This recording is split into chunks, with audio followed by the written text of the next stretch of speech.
दूसरा कुरिन्थियों 5वां अध्याय 17 वचन। इसीलिए यदि कोई मसीह में है तो वह नई सृष्टि है, पुरानी बातें बीत गई हैं, देखो सब बातें नई हो गईं।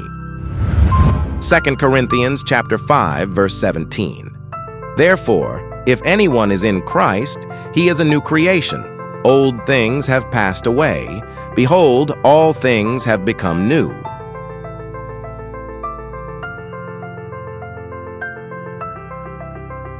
परमेश्वर बोलता है, देखो सब कुछ नई हो गई।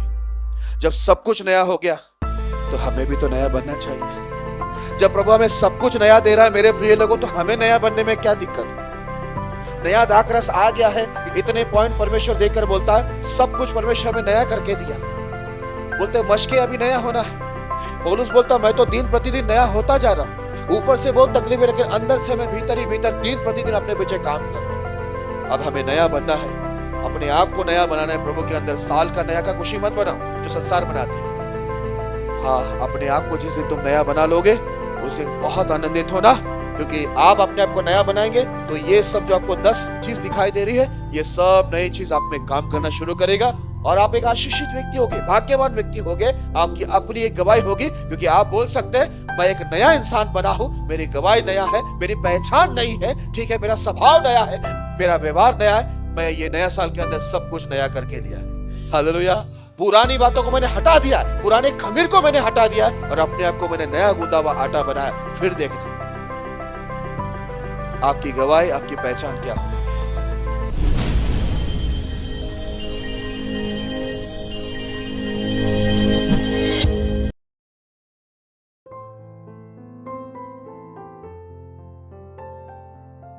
यदि आप भी चाहते हैं कि प्रभु आपके जीवन में भी अद्भुत कार्य करें, तो आप हमसे जुड़िए। और यदि आप भी प्रभु के अभिषिक्त दास पास्टर मोसेस जी से प्रार्थना करवाना चाहते हैं और बीमारी, गरीबी, पाप, श्राप से छुटकारा पाना चाहते हैं, तो प्रभु के दास से प्रार्थना करवाइए। प्रार्थना निवेदन के लिए डायल करें 98215094346। दूसरा number 98209028667। If you too want the Lord to work mighty wonders in your life, then you may join us.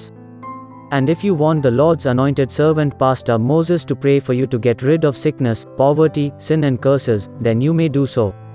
For prayer request, 9821509346. Alternate number, 9820902867.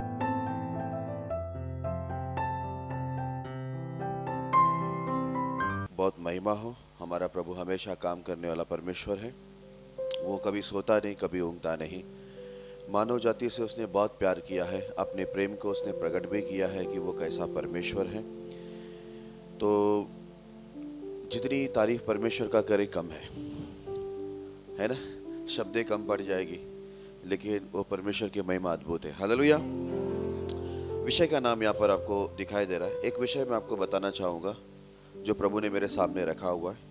लिखना पसंद करता तो लिखे, लिखना अच्छी बात है, क्यों है ये आपको भी पता है। विषय का नाम मैं बोलता हूँ, देखो वे सब नई हो गई है। देखो वे सब नई हो गई। See they have all become new. आइए हम लोग इस विषय के लिए प्रार्थना करेंगे ताकि पवित्र आत्मा आपकी और मेरी दोनों की मदद करे वचन सुनने और सुनाने की। आप भी प्रार्थना करना कि आपको नींद ना आए, आपके सवालों का जवाब आपको मिले, और जब आप यहाँ से लौटे तो खाली हाथ ना लौटे, लेकिन एक भरपूरी के साथ, आनंद के साथ, चंगाई, मुक्ति और आशीष पाकर, प्रभु के अभिषेक, प्रभु की आत्मा पाकर लौटे। अगर आप प्रार्थना करेंगे प्रभु सुनेगा, क्योंकि लिखा है जो मांगता है उसे मिलता है। तो आपकी प्रार्थना होनी चाहिए कि प्रभु मेरा ध्यान ना भटके, मेरा ध्यान वचन पर बने रहे और ये वचन एक भी मुझसे ना छूटे। सब बातों के लिए आप भी प्रार्थना करना। महान परमेश्वर, हम धन्यवाद देते हैं अच्छी आराधना के द्वारा अपने महिमा लिए, हमें सुरक्षित लिया है, दुष्टों से बचाए, दुष्ट आत्मा से बचाए, और अच्छी आराधना के द्वारा महिमा लेते हुए आप हमारे मध्य में उपस्थित हुए करके धन्यवाद देते हैं। और प्रभु अच्छे भजन संगीता के द्वारा आपने हमसे बातें की, अच्छी गवाही के द्वारा अपने महिमा लेकर हमारे विश्वास को बढ़ाए करके धन्यवाद। और परमेश्वर अच्छे विषय भी दिए करके धन्यवाद देते हैं, और आप हमसे बातें करेंगे करके धन्यवाद देते हैं। प्रभु सभी गड़बड़ी की आत्मा को जो वचन चुराती, ध्यान भटकाती, अशांतियां लाती है, नींद लाती है, इसे सभी दुष्ट आत्मा को प्रभु यीशु के नाम बांध के दूर करना। हम सभी को प्रभु क्षमा करके लहू वचन से धोकर आत्मा सामर्थ से भरकर चलाना, और प्रभु हमारा ध्यान आपके ऊपर बने रहे। ये वचन से प्रभु हमारे प्रश्न का उत्तर हमें मिले, जब हम लौटे तो खाली हाथ नहीं, लेकिन भरपूरी के साथ एक गवाह बनकर लौटे, ताकि हमारी गवाही से लोग आपकी महिमा करें, लोग उद्धार पाए। ऐसा हम प्रार्थना करते प्रभु, और आपकी बड़ी महिमा हो।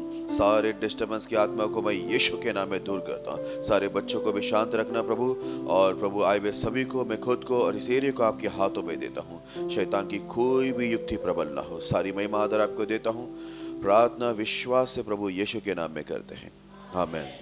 जैसे कि विषय का नाम है, देखो वे सब नई हो गई, see they have all become new. तो ये जो विषय का नाम है, ये भी एक बाइबल का ही वचन का लाइन है। हम लोग उसको जब पढ़ेंगे तो आपको समझेगा, लेकिन ये वचन शुरुआत में नहीं आ रही है, ये वचन बाद में आएगा, तो आप उसको समझ लेना, ठीक है। आइए हम लोग इस विषय को समझने के लिए एक वचन को पढ़ते हैं। यिर्मयाह की पुस्तक, उसका 6 अध्याय 7वां वचन। यिर्मयाह की पुस्तक 6 अध्याय 7वां वचन। जैसा कुआं में से नित्य नया जल निकला करता है, वैसा ही इस नगर में से नित्य नई बुराई निकलती है। इसमें उत्पात और उपद्रव का कोलाहल मचा रहता है। चोट और मारपीट मेरे देखने में निरंतर आती है। हालेलुया।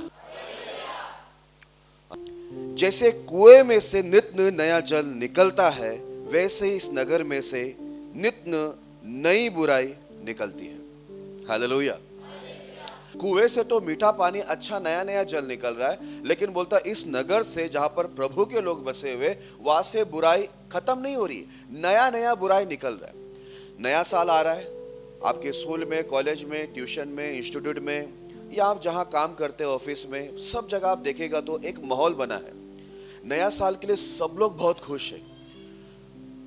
31 दिसंबर और 1 जनवरी बहुत शानदार रीति से, धूमधाम से लोग क्या करते हैं, नया वर्ष को लोग सेलिब्रेट करते हैं, मनाते हैं।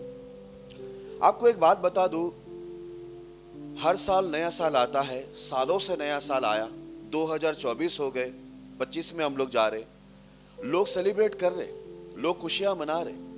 लेकिन बाइबल क्या बताती है? साल तो नया हो रहा है, लेकिन यहाँ पर परमेश्वर के लोगों के जो नगर है, वहां से क्या निकल रहा है? नया नया बुराई निकल रहा है। साल कितने भी नया आ जाए, लेकिन आप लोगों के बीच में जाकर देखेंगे तो लोगों के बीच में नया साल, नया बुराई, नया दुर्घटना, सब नया नया अपराध आप देखेंगे तो आपको सब नया नया पाप, बुराई, अपराधें ये बढ़ती हुई दिखाई देगी। हालेलुया। कुछ भी नया साल में आपको नया नहीं दिखेगा, लेकिन नया साल में अगर आपको दिखेगा कुछ नया, तो वो है बुराई। क्योंकि यहां पर लिखा है, जिसे कुएं से नया पानी नित्य निकलता रहता है, वैसे ही इस नगर से नई नई बुराई क्या होती है?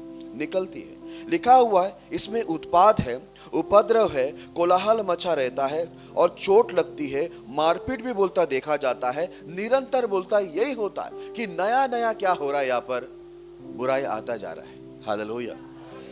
इसके लिए जैसे संसार नया साल को मनाते हैं, आप और मैं इसलिए मत खुश होना कि नया साल आ रहा है, उसमें कोई खुशी नहीं। क्या गया साल नया साल नहीं आया था? क्या उसके पहले नहीं आए थे? हर साल नया साल आता है, लेकिन हो रहा क्या है? न्यूज़ में आप क्या देखते हो? न्यूज़ में आप क्या सुनते हो? जगत के अंदर आपको क्या दिखाई दे रहा है? नया साल, कुछ नया परिवर्तन दिखाई दे रहा है जो अच्छा हो, देखने लायक कुछ अच्छा हो, ऐसा कुछ हो रहा है? नहीं। आप देखेगा तो नया साल क्या हो रहा है? नई नई बुराई निकल रही। इसलिए लिखा हुआ है, जैसे कुएं से नया पानी नित्य निकलता है, वैसे इस नगर से भी क्या हो रहा है? नित्य क्या हो रहा है? नई नई बुराई आ रही है, नया नया अच्छाई नहीं आ रहा है। इसके लिए जैसा संसार नया साल को सेलिब्रेट करते हैं, वैसा आप और मैं ना करें, वैसा आप और मैं ना सोचें। क्योंकि देखो, वो लोग नया साल में प्रवेश होने से पहले शराब पीने को रात को बैठते हैं, दूसरे दिन भी वो लोग क्या करते हैं? शराब पीते हैं। उस दिन 31 दिसंबर और 1 तारीख आप देखिएगा पूरा होटल, जितने भी होटल है वो सब फुल रहेगी, आपको बैठने को जगह नहीं रहेगा। उनको खाना पीना ये सब चीज उनको लगता है कि हम नया साल में प्रवेश हो रहा है, ये नया काम है। लेकिन उनके जीवन में कुछ नया नहीं, उनके स्वभाव में कुछ नया नहीं। हालेलुया। ओके, अब यहाँ पर जैसे लिखा था, कुएं से जैसे नए पानी नित्य निकलते, वैसे इस नगर से नई नई बुराई निकलती जा रही है। नए साल में कोई बदलावट नहीं हो रही, कुछ अच्छा ही नहीं आ रहा है, लेकिन नई नई बुराई निकल रही है। और यही परमेश्वर, आपको बता दूं, बाइबल के अंदर ऐसा लिखा हुआ है, नूह के समय में भी यही हुआ। लिखा है लोगों की बुराई इतना बढ़ गया कि स्वर्ग तक बोलता है उनकी बुराई की चिल्लाहट पहुंच गई। इतना बुराई बोलता, बढ़ते बढ़ते, अगर मानव जाति बनने के बाद अगर मैं आपको कहूं इस पृथ्वी पर लगातार कुछ बड़ा है तो वो क्या है मालूम है? पाप और बुराई। अच्छा है कुछ भी नहीं। इतनी बुराई बढ़ गई थी उस समय के अंदर जब नूह था, मेरे प्रिय लोगों, पूरा बुराई से भरपूर हो रहा था। प्रभु बोलता है स्वर्ग तक पहुंच गया इनका।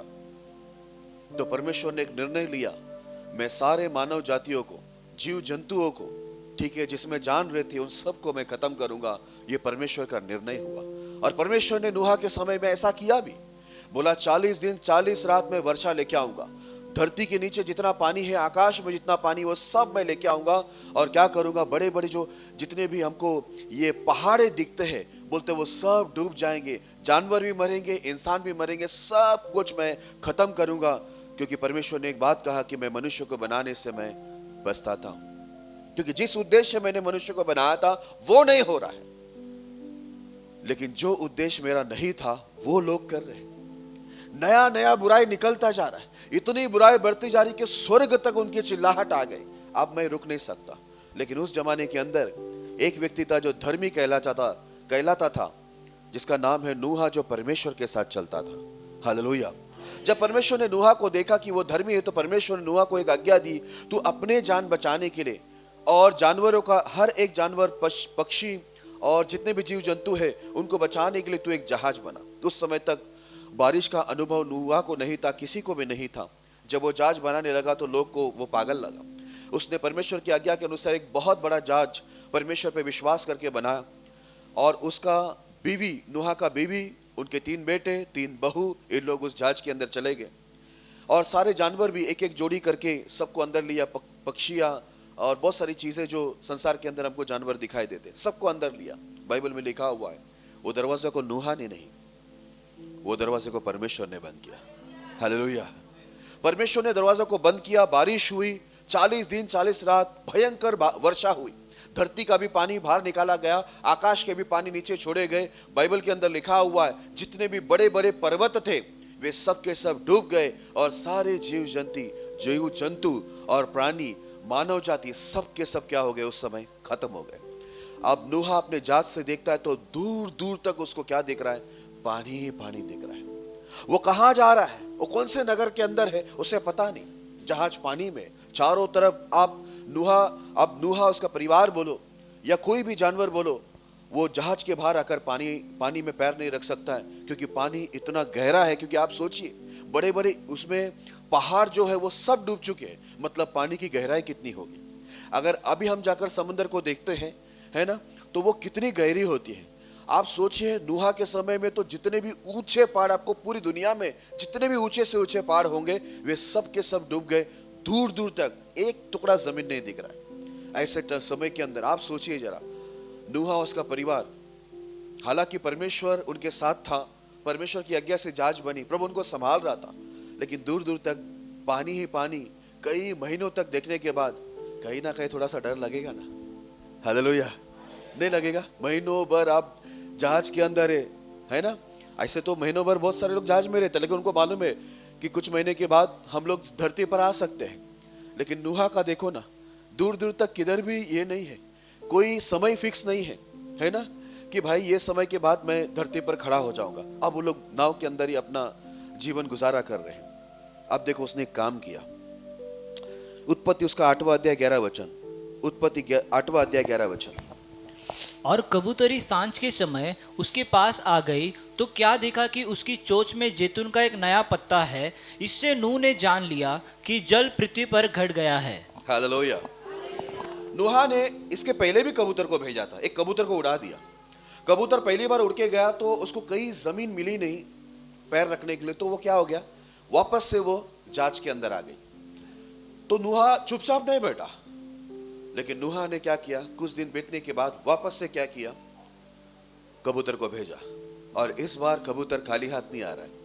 उसके मुंह के अंदर क्या है मालूम है, उसके चोंच पे, हाँ,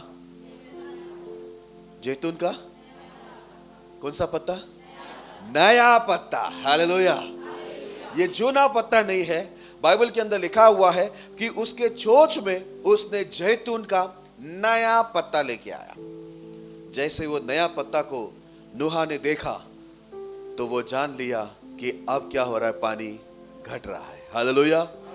उसके अंदर एक नई आशा आई कि अब क्या हो रहा है, पानी घट रहा है और कुछ समय के बाद मैं, मेरा परिवार और ये सारे जानवर हम धरती पर जा सकते। परमेश्वर ने जैसा बोला कि ये पानी को मैं घटा दूंगा, हवा को बहाकर सुखा दूंगा ये पानी को, वैसे परमेश्वर कर रहा है। ये नया जैतून का पत्ता वो कबूतर के चोंच पे देखने के बाद उसको पता चला। आपको एक बता दूं, जैतून की जो खासियत है, ठीक है, जैतून ऐसे आम इसमें नहीं गिना जा सकता। जैतून में बहुत खासियत है, मैं उसको पढ़कर आपको इधर बताऊंगा। जरा जैतून की खासियत बताना, आप वहां पर स्क्रीन पर देखकर आप भी समझ लेना। जैतून के फल में कई तरह के पोषक तत्व होते हैं और इससे सेहत को कई फायदे होते हैं। पहला, जैतून में विटामिन ई होता है जो त्वचा को स्वस्थ रखता है। दूसरा, और रोग प्रतिरोधक क्षमता को बढ़ाता है।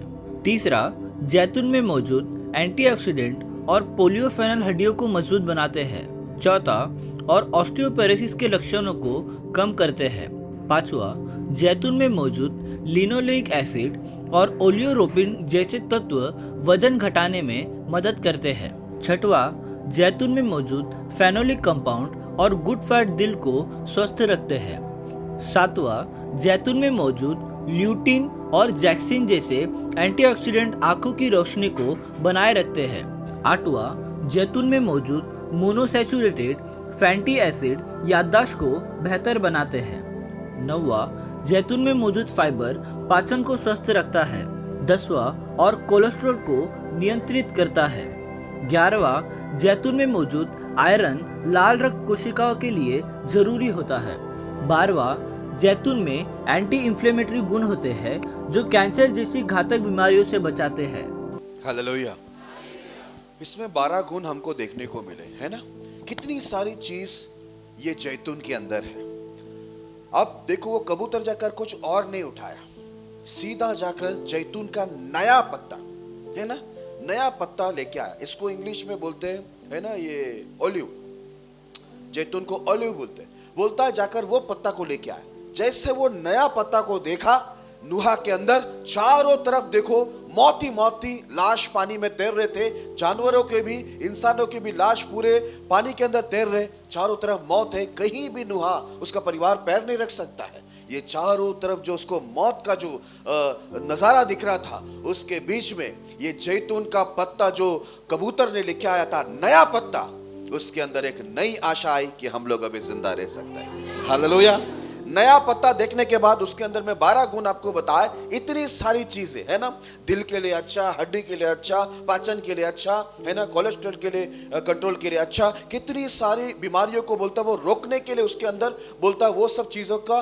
उसके अंदर ऐसी चीजें जो बीमारियों को भी क्या करता है, रोकता है, बीमारी आने नहीं देता है। इतनी सारी चीजें उसके अंदर हमको देखने को मिलता है। हालेलुया। मैं अभी इसके खासियत आपको इसलिए बताया, नहीं तो आप बोलेगा पत्ता लाया तो क्या हुआ, नया पत्ता, इसमें क्या खुश होना है। नहीं नहीं, इसमें बड़ी खुशी की बात है। अगर हम लोग कोई भी चीज को ऊपरी रीति से देखेंगे तो हमको मालूम पड़ेगा सिर्फ पत्ता, लेकिन वो पत्ते के गुण हमको समझेगा तो हमें समझ में आएगा कि नूहा को नई आशा कैसे मिली। हालेलुया। इससे हमको मालूम पड़ता है कि परमेश्वर एक एक शरीर के अंदर देखो हमारे जीवन लाने के लिए, है ना, ताकत लाने के लिए, बल लाने के लिए, बीमारी से बचाने के लिए कितने गुण वो पत्ते के अंदर रखा है, वो पेड़ के अंदर रखा है, उसके फल में रखा हुआ है। इसलिए कबूतर वही पत्ता को लाया, उसमें हम लोग को नई आशा दिखती है। हालेलुया।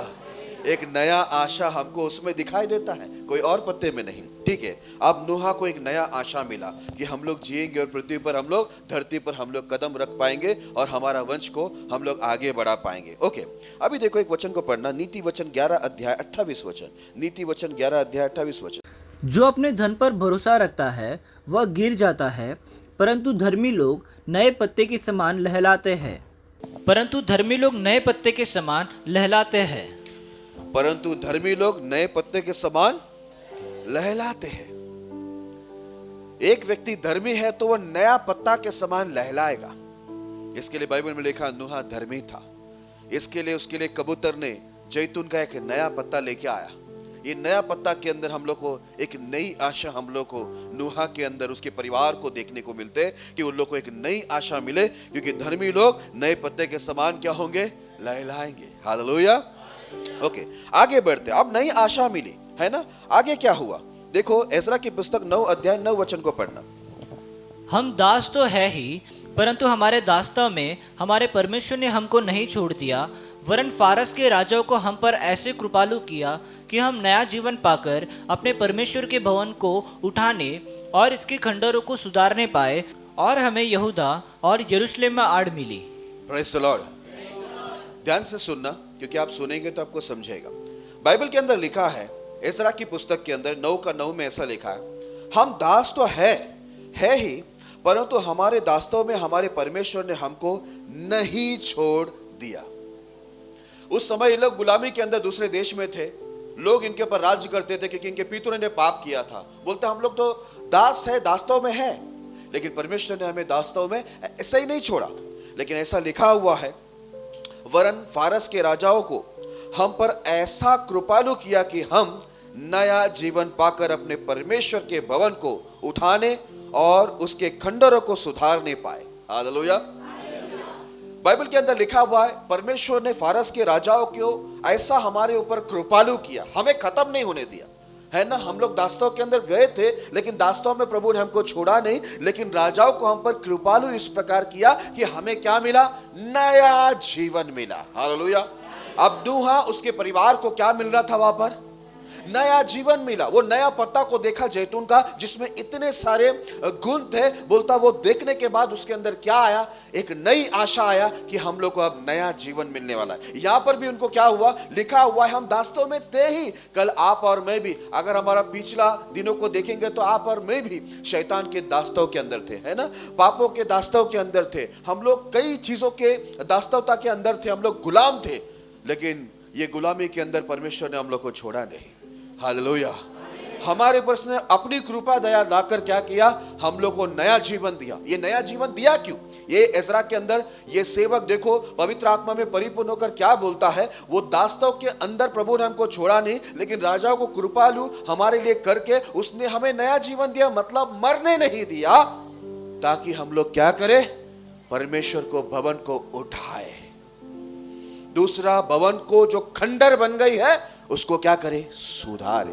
यहां पर एक ध्यान देना, अभी ये नया नियम को हम लोग पढ़ते हैं, पुराने नियम को, नया नियम सब पढ़ते हैं। पढ़ते समय सब चीजों में आत्मिक बातों को देखना और समझना जरूरी है, जो एक आत्मा से ही आपको समझ में आ सकती है। अब यहां पर देखो साफ ये सेवक बोलता है, परमेश्वर ने हमको दास्तों में छोड़ा नहीं, राजाओं को दयालु किया, नया जीवन दिया, ताकि हम परमेश्वर के भवन को उठा दे और खंडरों को सुधारने पाए। आपको और मेरे को भी परमेश्वर, देखो कितने लोग धरती के अंदर, दुनिया के अंदर अलग अलग तरीके से वो लोग मर गए, लगातार लोग मर रहे, लेकिन परमेश्वर आपको और मेरे को जिंदा रखा है, एक नया आशा, एक नई जीवन दिए। जहां पर नूहा के समय भी चारों ओर मौत था, लेकिन वो जैतून का पत्ता जो कबूतर के चोंच में था, वो देखकर उसको नई आशा आई कि हम जिएंगे। यहां पर ऐसा में लिखा है, नया जीवन हमको मिला, ताकि हम क्या करें, भवन को उठाने पाए, खंडरों को सुधारने पाए। अगर परमेश्वर आपको नया जीवन दिया तो क्यों दिया है, यह आपको सोचना जरूरी है। अगर परमेश्वर ने आपको नया जीवन दिया तो क्यों दिया है, उधर पहले ही शब्द है, भवन को उठाने, ऐसा लिखा है ना, भवन को उठाने और खंडरों को सुधारने के लिए परमेश्वर ने क्या किया, नया जीवन दिया। पुराने नियम के अंदर इमारत को भवन बोला जाता था। अगर आप नया नियम में आते हैं तो परमेश्वर ने क्या किया है, आपको और मुझे परमेश्वर का भवन बोला है। हालेलुया। बोला परमेश्वर हाथों के बनाए हुए भवन में नहीं, लेकिन परमेश्वर मानव जाति के अंदर क्या करता है? वास करता है, क्योंकि लिखा है हम पवित्र आत्मा के मंदिर है। अब आपको और मुझे नया जीवन मिला, चारों तरफ मौत है, नई आशा मिली, नया जीवन भी हमको मिला, प्रभु ने हमारे पर कृपा दृष्टि की। तो आपका और मेरा काम है, इस भवन को हम लोग क्या करना चाहिए? उठाना चाहिए। खंडरों को क्या करना चाहिए? सुधारना चाहिए, क्योंकि परमेश्वर अपने भवन को खंडर के रूप में देखना नहीं चाहता। परमेश्वर अपने भवन को गिरा हुआ नहीं देखना चाहता। इसके लिए मेरे प्रिय लोग, हमें और किसी के पीछे नहीं, शुरुआती हमें अपने पीछे काम करना है, क्योंकि हम खुद एक परमेश्वर के भवन है। हमें नया जीवन परमेश्वर नई आशा इसलिए दिया है कि हम लोग ये भवन को क्या करें, जो गिरे हुआ है पापों के अंदर, बुराई के अंदर, या जहां भी गिरा हुआ है वहां से इस भवन को हमें क्या करना है? उठाना है। इस भवन को जो खंडर जैसी हालत में पड़े हैं, इसको हमें क्या करना है? सुधारना है। तो लिखा है ना, खंडरों को सुधारे। अगर आप आपके लिए प्रार्थना नहीं कर सकते हैं तो कौन आपके लिए प्रार्थना करेगा? एक व्यक्ति अपने पर दया नहीं कर सकता तो कौन उसके पर दया करेगा? देखो, कोई हम पर दया करे या परमेश्वर हम पर दया करे, अगर आप आशा रखते हैं तो मैं आपको सबसे पहले एक बात बता दूं, आपकी आशा रहेगी कि सब लोग मुझे प्यार करें, सब लोग मुझ पर दया करें, सब लोग मुझे मदद करें, कृपालु रहे सब मुझसे। पहले तुम खुद पर कृपालु रहो। तुमको खुद पर दया आनी चाहिए। नहीं, तुम खुद से पहला प्यार करना चाहिए। जब एक व्यक्ति को खुद से प्यार नहीं है, एक व्यक्ति को खुद पर दया नहीं आती, एक व्यक्ति खुद पर ही मेहरबान नहीं है, तो क्या दुनिया के ऊपर आशा रख सकते हैं क्या? नहीं। Hallelujah, hallelujah. अगर एक व्यक्ति खुद के लिए ही प्रार्थना नहीं कर रहा है तो मुझे बताइए कौन उसके लिए प्रार्थना करेगा? हर व्यक्ति को अपने ऊपर दया आनी चाहिए। अपने ऊपर एक व्यक्ति कृपालु दयालु होना चाहिए। एक व्यक्ति अपने आप से तो पहले प्यार रखना चाहिए, अगर किसी से नहीं है तो। क्योंकि यदि हम अपने आप से प्रेम रखेंगे, अपने आप के ऊपर कृपालु दयालु होंगे, तो हम अपने पीछे मेहनत करेंगे। नहीं करेंगे? जरूर करेंगे। हम अपने हर एक विषय के लिए, चाहे वो आत्मिक हो शारीरिक हो, हम लोग खुद के लिए क्या करें? कम से कम किसी और के लिए नहीं, लेकिन खुद के लिए तो क्या करेंगे? प्रार्थना करेंगे कि परमेश्वर ये गिरा हुआ भवन को क्या कर? उठा।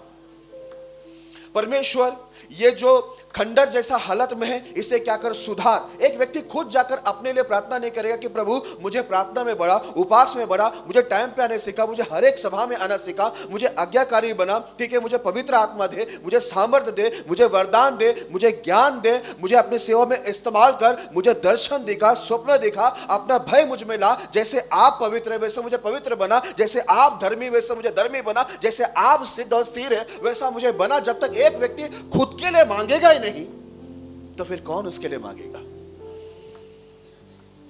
एक व्यक्ति को खुद पर दया नहीं आ रही है, उस पर कैसे दुनिया दया करेगी? आप चाहते हैं कि परमेश्वर आप पर दया करे, लोग आप पर दया करें, लोग आपके लिए प्रार्थना करें, तो मेरे प्रिय लोगों, एक व्यक्ति को खुद के ऊपर तो पहला दया आनी चाहिए। नहीं आनी चाहिए। आपका खुद का शरीर है, आपको वो शरीर पर दया नहीं है तो कैसे दूसरा दया करेगा? सामने वाला आपको ऊपर क्या देखेगा? हाँ, कि भाई इसको भूख नहीं है, इसको कोई अपनी चिंता नहीं है, ठीक है, तो कौन व्यक्ति आपको जाकर खाना कपड़ा देगा?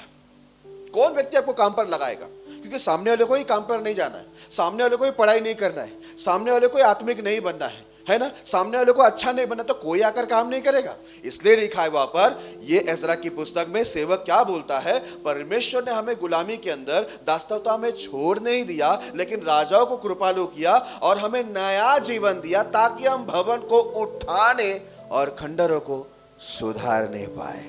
हालेलुया। हम अपने पीछे काम करना चाहिए। इसके लिए मैं पहला जाता हूं तो मैं खुद के लिए प्रार्थना करता हूं, परमेश्वर मुझे एक अच्छा गवाह बनाकर खड़ा कर, मुझे स्थिर रख, मुझे पवित्र बना के रख, मुझे धर्मी बना के रख, ताकि मुझे देखकर बाकी भी सुधर जाए। हालेलुया। लेकिन यहां पर देखने जाएगा तो लोगों को अपनी ही नहीं पड़ी है। कितने लोग घर में रहते हैं लेकिन उपास में आते नहीं। कितने लोग के पास बहुत समय है लेकिन उनसे प्रार्थना नहीं बन पाती, उनको बाइबल पढ़ना कंटाल आता है। कितने लोग घर से हर जगह में समय पर जाते हैं लेकिन यहाँ पर प्रभु के पास आना है बोलेंगे तो वो लोग समय पर आना पसंद नहीं करते। आपको मालूम है क्यों ऐसा करते हैं? मैं आपको बताता हूँ। क्योंकि वो लोग अपने ऊपर ही दया नहीं कर रहे हैं, उनको अपने आप की ही चिंता नहीं है। हमें यहाँ पर बेचारे कितने सारे माँ बाप आकर, हमेशा मुझे बहुत दया आती है, बहुत दुख भी होता है कि बहुत सारे माँ बाप आते हैं अपने बच्चों के लिए, बोलते हैं कि मेरे बेटे का क्या होगा, मेरी बेटी का क्या होगा, क्या होगा। अरे भाई, उसको ही अपनी चिंता नहीं है तो क्या होगा, बताइए ना क्या होगा। अभी मैं कुछ सीधा उदाहरण देता हूं। कोई कंपनी है, किसी को काम करना नहीं है, क्या कंपनी उसको जाकर घर से पकड़कर घसीट के, उसका टांग पकड़कर रास्ते से घसीटते हुए उसको लाकर कंपनी में काम करवाएगी कि भाई तू कंपनी में आ जा, काम कर, मैं तुझे प्रमोशन देता हूं, परमानेंट करता हूं, पगार तुझे अच्छा देता हूं, बोनस भी साल का दूंगा, ठीक है, तेरा भविष्य बहुत अच्छा हो जाएगा। टांग पकड़ के 2 थप्पड़ लगाकर उसको काम करवाएगा? नहीं, उसको खुद पर दया होनी चाहिए। एक व्यक्ति खुद पर दया करेगा तो वो खुद के पीछे काम करेगा, क्योंकि उसको मालूम है कि वो परमेश्वर का भवन है और प्रभु ने हमें नया जीवन, नई आशा इसलिए दिया है कि ये भवन उठाया जाए, ये भवन के पीछे जो खंडर जैसी हालत है इसको सुधारा जाए। हर एक चीजों में अगर आप अपने पीछे मेहनत नहीं करेगा ना मेरे प्रिय लोगों, मरते दम तक याद रखना, जैसे थे आपकी गवाही वैसी ही रहेगी। क्यों? आप किसी को दोष नहीं लगा सकते कि चर्च अच्छा नहीं, चर्च के लोग अच्छे नहीं, पास्टर अच्छा नहीं बोल सकते हैं, क्योंकि आपको अपने ऊपर दया नहीं है तो बाकी लोग की प्रार्थना काम भी नहीं करेगी, नहीं करेगी बाकी लोग की प्रार्थना काम। Praise the Lord. मैं आपको साफ बता देता हूं, कल आप आकर मुझे पूछना नहीं कि ऐसा क्यों हुआ, वैसा क्यों हुआ, क्योंकि सामने वाले को खुद को अपनी चिंता नहीं है तो दुनिया में कोई किसी की चिंता करने के लिए बैठा हुआ नहीं है।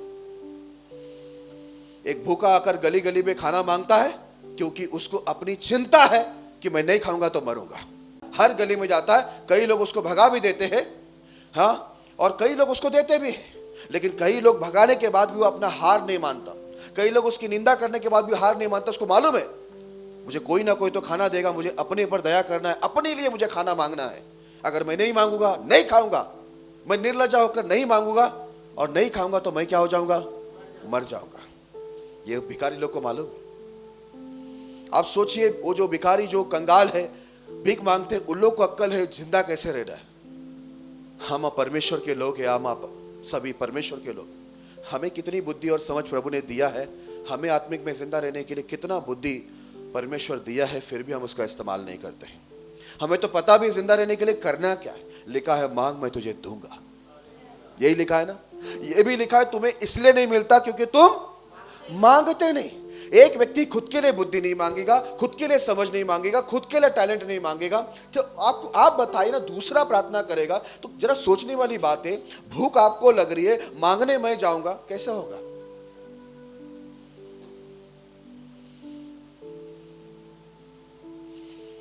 कर्जे आपके घर पे, काम पे मैं जाऊंगा, कैसा रहेगा।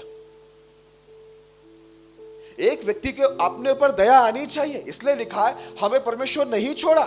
दास्तव में थे, लेकिन प्रभु दास्तव की हालत में छोड़ा नहीं, नया जीवन दिया कृपालु दया करके राजाओं को, ताकि हम लोग क्या करने पाए, भवन को उठाने पाए, खंडरों को सुधारने पाए। इसके लिए अपने लिए प्रार्थना करो, अपने लिए मेहनत करो, अपने लिए प्रयास करो, अपने लिए मांगो। देखो परमेश्वर तुम्हारे जीवन के अंदर काम करेगा, इसमें कोई शक नहीं।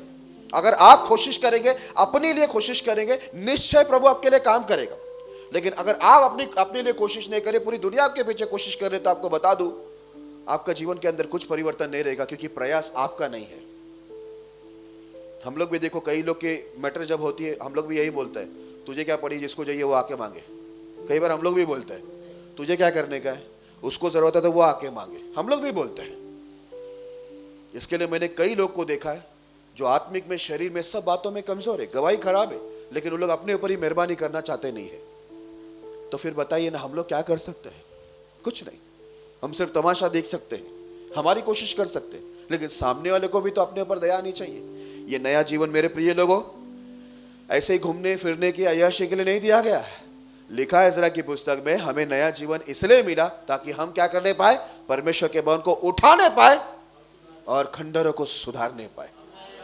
हम भूल गए हैं कि हम लोग को नया जीवन मिला ही क्यों है, नई आशा क्यों मिला है, क्योंकि हमें भवन को उठाना है। मेरे प्रिय लोगों, प्रभु कहता मैं तुम में वास करता कि तुम नहीं जानते कि तुम पवित्र आत्मा का मंदिर हो, जिसमें परमेश्वर वास करता है। आप परमेश्वर जिसमें वास करता, उस भवन को तो उठाना ही पड़ेगा ना। उस भवन को, खंडहरों को सुधारना ही पड़ेगा, उसको तो ठीक ठाक करना पड़ेगा, तब तो परमेश्वर उतरेगा। कई लोगों को बहुत कुछ चाहिए, लेकिन मैं आपको बता दूं, बाइबल में लिखा है पहले धार्मिकता उसके राज्य की खोज करो, सब कुछ तुम्हें मिल जाएगी। परमेश्वर जिस दिन तुम्हारे अंदर आ जाएगा, याद रखना दुनिया की जो भी चीज है वो प्रभु का है। अगर प्रभु आप में वास करता है इस मंदिर के अंदर, तो दुनिया की सारी खुशी प्रभु के अंदर ही आपको मिल जाएगी। ये प्रभु का वादा है। ओके, तीसरी चीज, यशायाह की पुस्तक 40 अध्याय 31 वचन। यशायाह की पुस्तक 40 अध्याय 31 वचन।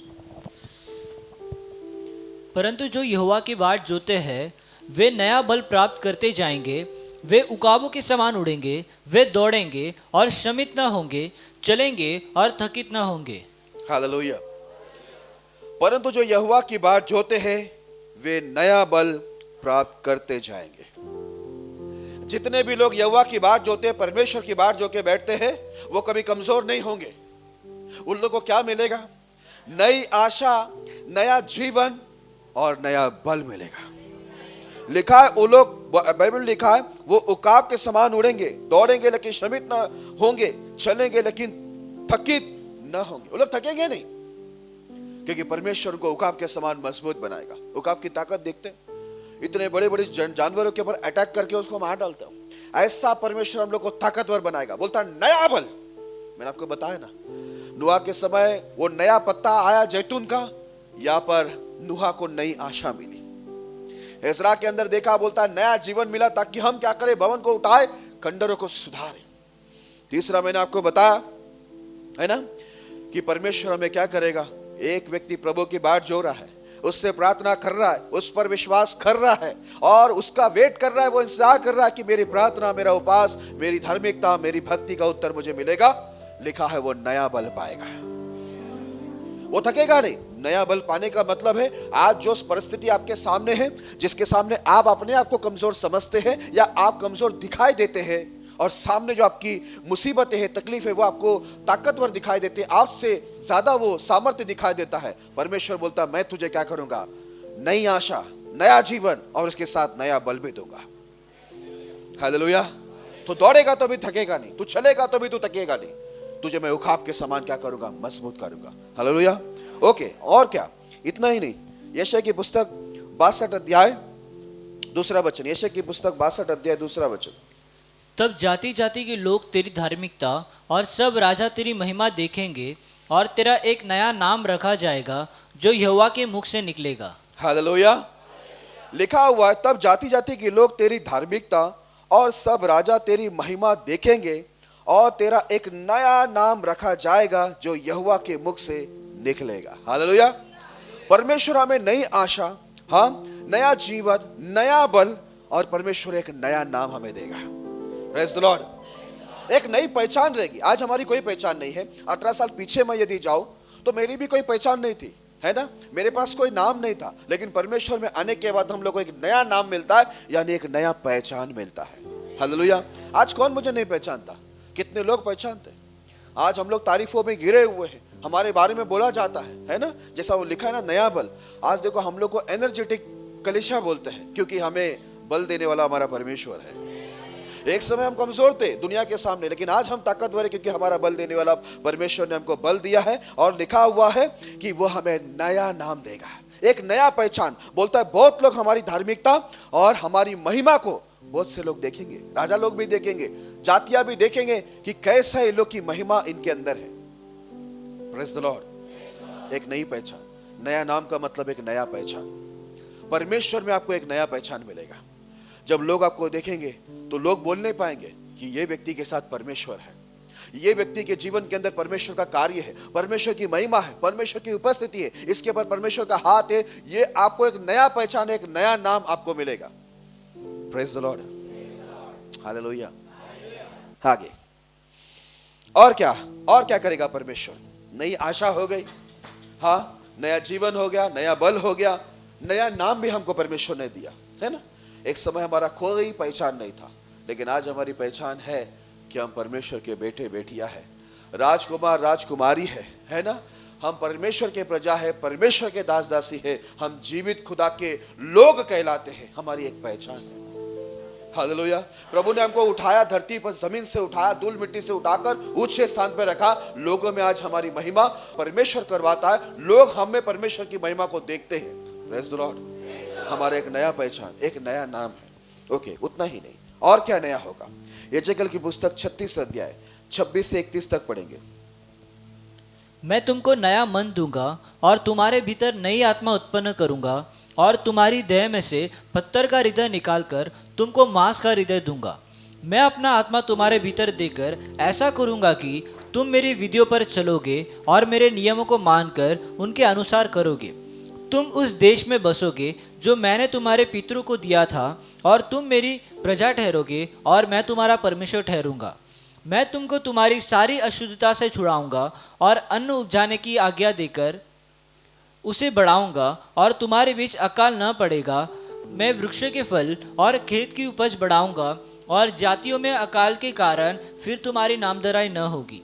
तब तुम अपने बुरे चाल चलन और अपने कामों को जो अच्छे नहीं थे स्मरण करके अपने अधर्म और घिनौने कामों के कारण अपने आप से घृणा करोगे। हालेलुया। अब ध्यान से सुना, यहाँ पर परमेश्वर कहता है मैं तुमको नया मन दूंगा। हालेलुया। बोला तुम्हारा पुराना जो मन है उसको हटाना जरूरी है। परमेश्वर बोलता है जब तक वो तुम्हारा पुराना मन है वो नहीं चलेगा, तुम प्रभु में चल नहीं पाएंगे। तो परमेश्वर बोलता है मैं तुम्हें नया मन दूंगा। उतना ही नहीं, छठवां चीज, नई आशा हो गई, है ना, नया जीवन हो गया। और क्या था? नया बल हो गया और नया नाम हो गया। हाँ, और पांचवा है परमेश्वर कहता है मैं तुम्हें नया मन दूंगा। छठवां परमेश्वर बोलता है और तुम्हारे भीतर नई आत्मा उत्पन्न करूंगा। हालेलुया। कौन सी आत्मा? पुरानी वाली नहीं। बोला मैं नई आत्मा तुम्हारे अंदर उत्पन्न करूंगा। और जब नया मन, नया आत्मा तुम्हारे अंदर आ जाएगा तो ऐसा लिखा है, मैं पढ़ता हूं, मैं तुमको नया मन दूंगा और तुम्हारे भीतर नई आत्मा उत्पन्न करूंगा और तुम्हारी देह में से पत्थर का हृदय निकाल कर तुमको मांस का हृदय दूंगा। जो पत्थर का हृदय है, कठोर, जिद्दी, नहीं सुनने वाला, बोला वो उसको मैं हटाऊंगा, क्योंकि बोला बहुत जरूरी है। एक नया मन आना, नई आत्मा का उत्पन्न होना, पत्थर का हृदय निकाल के मांस का हृदय देना बहुत जरूरी है। उसके बाद क्या होगा? बोलता है मैं अपना आत्मा तुम्हारे भीतर देकर ऐसा करूंगा कि तुम मेरे विधियों पर चलोगे और मेरे नियमों को मानकर उनके अनुसार करोगे। हालेलुया। जब नया मन आएगा मेरे प्रिय लोगों, नई आत्मा आएगी, पत्थर का हृदय निकाला जाएगा और मांस का हृदय दिया जाएगा, तो ये नया मन, नई आत्मा आने से क्या होगा? बोलता मैं तुम्हारे अंदर, तुम्हारे भीतर अपनी आत्मा डालूंगा। नई आत्मा, ये आत्मा तुम्हें मदद करेगी परमेश्वर की आज्ञाओं को मानने का। हालेलुया। बोलता है जैसा ही नई आत्मा तुम्हारे अंदर प्रवेश होगा, देखो जब तक मन नया नहीं होता है नई आत्मा नहीं जा सकती, इसलिए बोला मैं नया मन दूंगा, नई आत्मा तुम्हारे अंदर उत्पन्न करूंगा, जिससे तुम मेरे नियमों को क्या करोगे? माना करोगे, उसके अनुसार तुम किया करोगे। हालेलुया। जब ये नई आत्मा आती है तो वो आत्मा क्या करता है मालूम है आपको? परमेश्वर की विधि और नियमों को मानने के लिए परमेश्वर की आत्मा आपको सहायता करती है। इसलिए नया नियम के अंदर लिखा हुआ, यीशु ने कहा मैं तुम्हें एक सहायक दूंगा, अर्थात पवित्र आत्मा। जब वो आएगा तुम पर तो वो तुम्हें क्या करेगा? मेरी सब बातें तुम्हें स्मरण दिलाएगा, मेरी आज्ञाओं को मानना तुम्हें सिखाएगा। ये आत्मा आना जरूरी है, लेकिन आत्मा आने से पहले आपको परमेश्वर ने जो नया आशा दिया है, नया जीवन दिया है, नया बल दिया है, नया नाम पहचान दिया है और नया मन दिया है, ये सब आपको पकड़ के रखना है। तो नई आत्मा भी आपके अंदर आएगी और जब नई आत्मा आएगी तो परमेश्वर की आज्ञाओं को आप मानने लगोगे। हालेलुया। और जब आज्ञाओं को मानने लगोगे तो उसके आगे परिणाम क्या होगा? ऐसा लिखा है तुम उस देश में बसोगे जो मैंने तुम्हारे पितरों को दिया था और तुम मेरी प्रजा ठहरोगे और मैं तुम्हारा परमेश्वर ठहरूंगा। कितने लोग हमारे देश के प्रधानमंत्री को जानते हैं? कितने लोग जानते हैं? चलो नाम कौन बताएगा? आप में से कोई? हाँ, जो पूरा नाम चाहिए। करण? आप प्रधानमंत्री बन गए? हाँ, क्या बोल रहे थे? हाँ हाँ हाँ हाँ, सही बोले भैया, नहीं सही बोल, पूरा नाम बोले, नरेंद्र दामोदर मोदी। ठीक है, हम सभी प्रधानमंत्री को पहचानते हैं, सही है कि टीवी में हम लोग देखते हैं हमारा प्रधानमंत्री नरेंद्र दामोदर मोदी जी है। अभी मुझे एक बात बताइए, बहुत लोगों ने हाथ उठाया, आप में से कितने लोगों को हमारा प्रधानमंत्री पहचानता है? पहचानता है? नहीं। अगर मैं फोन लगाओ, समझो आपको किसी ने, पुलिस ने पकड़ा या कुछ मैटर हो गया, आप बोलेंगे मैं मोदी को जानता हूं, प्रधानमंत्री को मैं अच्छे से जानता हूं, और उधर फोन लगाया जाएगा, सर ये बोल रहा है कि ये आपका आदमी है, आपको अच्छे से जानता है, आप जानते हैं? वो बोलेगा मैं तो नहीं जानता। जानना दोनों तरफ से होनी चाहिए, सही है? वैसे मेरे प्रिय लोगों, यहाँ पर परमेश्वर क्या बोलता है, मैं नया मन दूंगा, नई आत्मा तुम में उत्पन्न करूंगा, जिससे तुम मेरे नियमों को मानने लगोगे, और उससे होगा यह कि तुम मेरी प्रजा कहलाओगे और मैं तुम्हारा परमेश्वर। नहीं तो आप दुनिया भर में जाकर बोलेगा मेरा बपतिस्मा हो गया, पास्टर जी हमेशा पूछते रहते थे इसके लिए बपतिस्मा ले लिया या कैसे तो भी ले लिया, चर्च में भी जाती हूँ या जाता हूँ, मैं परमेश्वर को अच्छा पहचानता हूँ। लेकिन मेरे प्रिय लोगों, परमेश्वर भी तो बोलना चाहिए ना, मैं भी उन्हें पहचानता हूँ। अगर आप बोलेंगे कि वो मेरा परमेश्वर है, मैं उनकी प्रजा हूं, लेकिन परमेश्वर की ओर से ये आता नहीं है कि ये मेरी प्रजा है, ये मेरा बेटा है, ये मेरी बेटी है, ठीक है, मैं इनका परमेश्वर हूं, अगर वो खुद ना बोले तो फिर हमारा बोलने से क्या होने वाला है? जब तक मोदी बोलेगा नहीं कि ये मेरे लोग हैं, मैं इनको जानता हूं, तब तक आप किधर से भी मुसीबत से बाहर नहीं आ सकते। आप बोलेंगे मैं जानता हूं, लेकिन वो भी तो मोदी साहब भी बोलना चाहिए ना कि मैं भी नहीं जानता हूं। हालेलुया। इधर बोला जब वो मेरे नियमों को मानेंगे ना, तब वो मेरा प्रजा और मैं उनका परमेश्वर होगा। हालेलुया। ऐसा नहीं होता है। आप प्रभु का आज्ञा का उल्लंघन में चलेंगे, आशा तो प्रभु आपको नया दिया, जीवन भी प्रभु आपको नया दिया, बल भी परमेश्वर आपको नया दिया, नाम पहचान भी प्रभु आपको नया दिया, ठीक है। परमेश्वर ने आपके मन में भी बहुत सारे काम किए नया करने के लिए, अब हुआ नहीं हुआ वो आपका ऊपर है। परमेश्वर बोला मैं नई आत्मा भी दूंगा करके प्रभु ने बोला। क्या बोलो, आपने वो प्रस्ताव को स्वीकार किया है नहीं किया कि हाँ प्रभु मेरा भी नया मन नया होना चाहिए और मुझे भी नई आत्मा चाहिए? आपने अपने आप को प्रभु के हवाले है, प्रभु को समर्पण किया कि नहीं उस काम के लिए? मुझे नहीं मालूम, लेकिन अगर किया है तो एक बात बता दूं, वो आत्मा आपको प्रभु की आज्ञा मानना सिखाएगा, और जैसे आप आज्ञा मानने को शुरू करेंगे तो परमेश्वर बोलता है ये मेरी आज्ञा मानने से ये मेरे प्रजा रहेंगे, मैं इनका परमेश्वर रहूंगा। हालेलुया। फिर कोई इनका कुछ बिगाड़ नहीं सकता। इसके लिए मेरे प्रिय लोगों, ये चीज बहुत जरूरी है कि परमेश्वर आपको पहचाने। आप पहचानते हो सब ठीक है, लेकिन परमेश्वर भी तो आपको पहचानना चाहिए। नहीं, आप बोलेगा मैं यीशु को जानता हूं, लेकिन यीशु बोलेगा मैं नहीं जानता।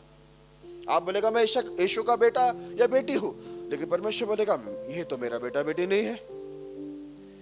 परमेश्वर भी तो बोलना चाहिए, है ना। जैसे मैंने मोदी का उदाहरण इसलिए लिया कि पहचान दोनों तरफ से होनी चाहिए। आप बोल दिया मैं विश्वासी, प्रभु बोल दिया तो ये अविश्वासी है। आपके मेरे बोलने से कुछ नहीं होता है, परमेश्वर बोलने से सब कुछ होता है। इसलिए परमेश्वर देखो, अब्राहम की पत्नी को जब उठा लिया था अबीमेलेक द्वारा, अबीमेलेक को कौन बोला कि ये मेरा दास है, ये मेरा नबी है, ये तेरे लिए प्रार्थना करेगा, उसको छोड़ दे। उसकी पत्नी को छोड़, अन्यथा तू और तेरा पूरा लोग नाश होएगा। कौन बोला? हाँ, हालेलुया। बाइबल के अंदर लिखा हुआ है। अय्यूब के बारे में कौन बोला? ये पूरी पृथ्वी पे धर्मी, सीधा, खरा, मेरा भय मानने वाला, इसके सिवा कोई नहीं। कौन बोला? परमेश्वर बोला। नथानियाल को किसने बोला कि इसके मन में कपट नहीं है, सच्चा इस्राएली? किसने बोला? प्रभु ने बोला। जक्कई के घर में आज उद्धार आया, ये किसने बोला? प्रभु ने बोला। जो हम बोलते हैं उसमें झूठाई होती है, लेकिन परमेश्वर कभी झूठ नहीं बोलता। हालेलुया। जैसे हम कहते हैं हम प्रभु के लोग हैं, हम विश्वासी हैं, हम प्रभु के प्रजा हैं, हम प्रभु के बेटा बेटी, लेकिन प्रभु भी तो बोलना चाहिए ना, ये मेरा बेटा बेटी है, ये मेरी प्रजा है, ये मेरे लोग हैं, ये मेरे दास दासी। परमेश्वर की ओर से भी तो बात होनी चाहिए, नहीं? हालेलुया। हमने बोल दिया, हम तो कुछ भी बोल सकते हैं, मुंह खुला तो कुछ भी बोलेंगे। ओके, तो इससे हमारा फायदा होगा, नया मन आने से, नई आत्मा आने से हम आज्ञा को मानेंगे, आज्ञा मानने से हम उनका प्रजा बनेंगे और वो हमारा परमेश्वर बनेगा। हालेलुया। उतना ही नहीं, वहां पर आशीष रुकी नहीं, और क्या होगा? मैं तुमको तुम्हारी सारी अशुद्धता से छुड़ाऊंगा। तुम मेरी आज्ञाओं को मानना शुरू करोगे, नया मन, नई आत्मा लेकर, तो तुम मेरे प्रजा, मैं तुम्हारा परमेश्वर। उसके बाद मैं तुम्हारे जितने भी अशुद्धता है उससे छुड़ाने की गारंटी मेरी। प्रभु बोला मैं तुमको उस सारी अशुद्धता से छुड़ाऊंगा। और ऐसा लिखा है, और अन्न उपजने के लिए आज्ञा देकर उसे बढ़ाऊंगा और तुम्हारे बीच अकाल ना डालूंगा। हालेलुया। मैं तुम्हारे अंदर अन्न भी है ना, तुम्हें खाने की कमी घटी नहीं होगी, उससे मैं बढ़ाता जाऊंगा, और अकाल भी मैं तुम्हारे बीच में भेजूंगा नहीं, यदि तुम्हारे अंदर नया मन नई आत्मा आ जाए और तुम मेरी आज्ञाओं को मानने लगे। हालेलुया।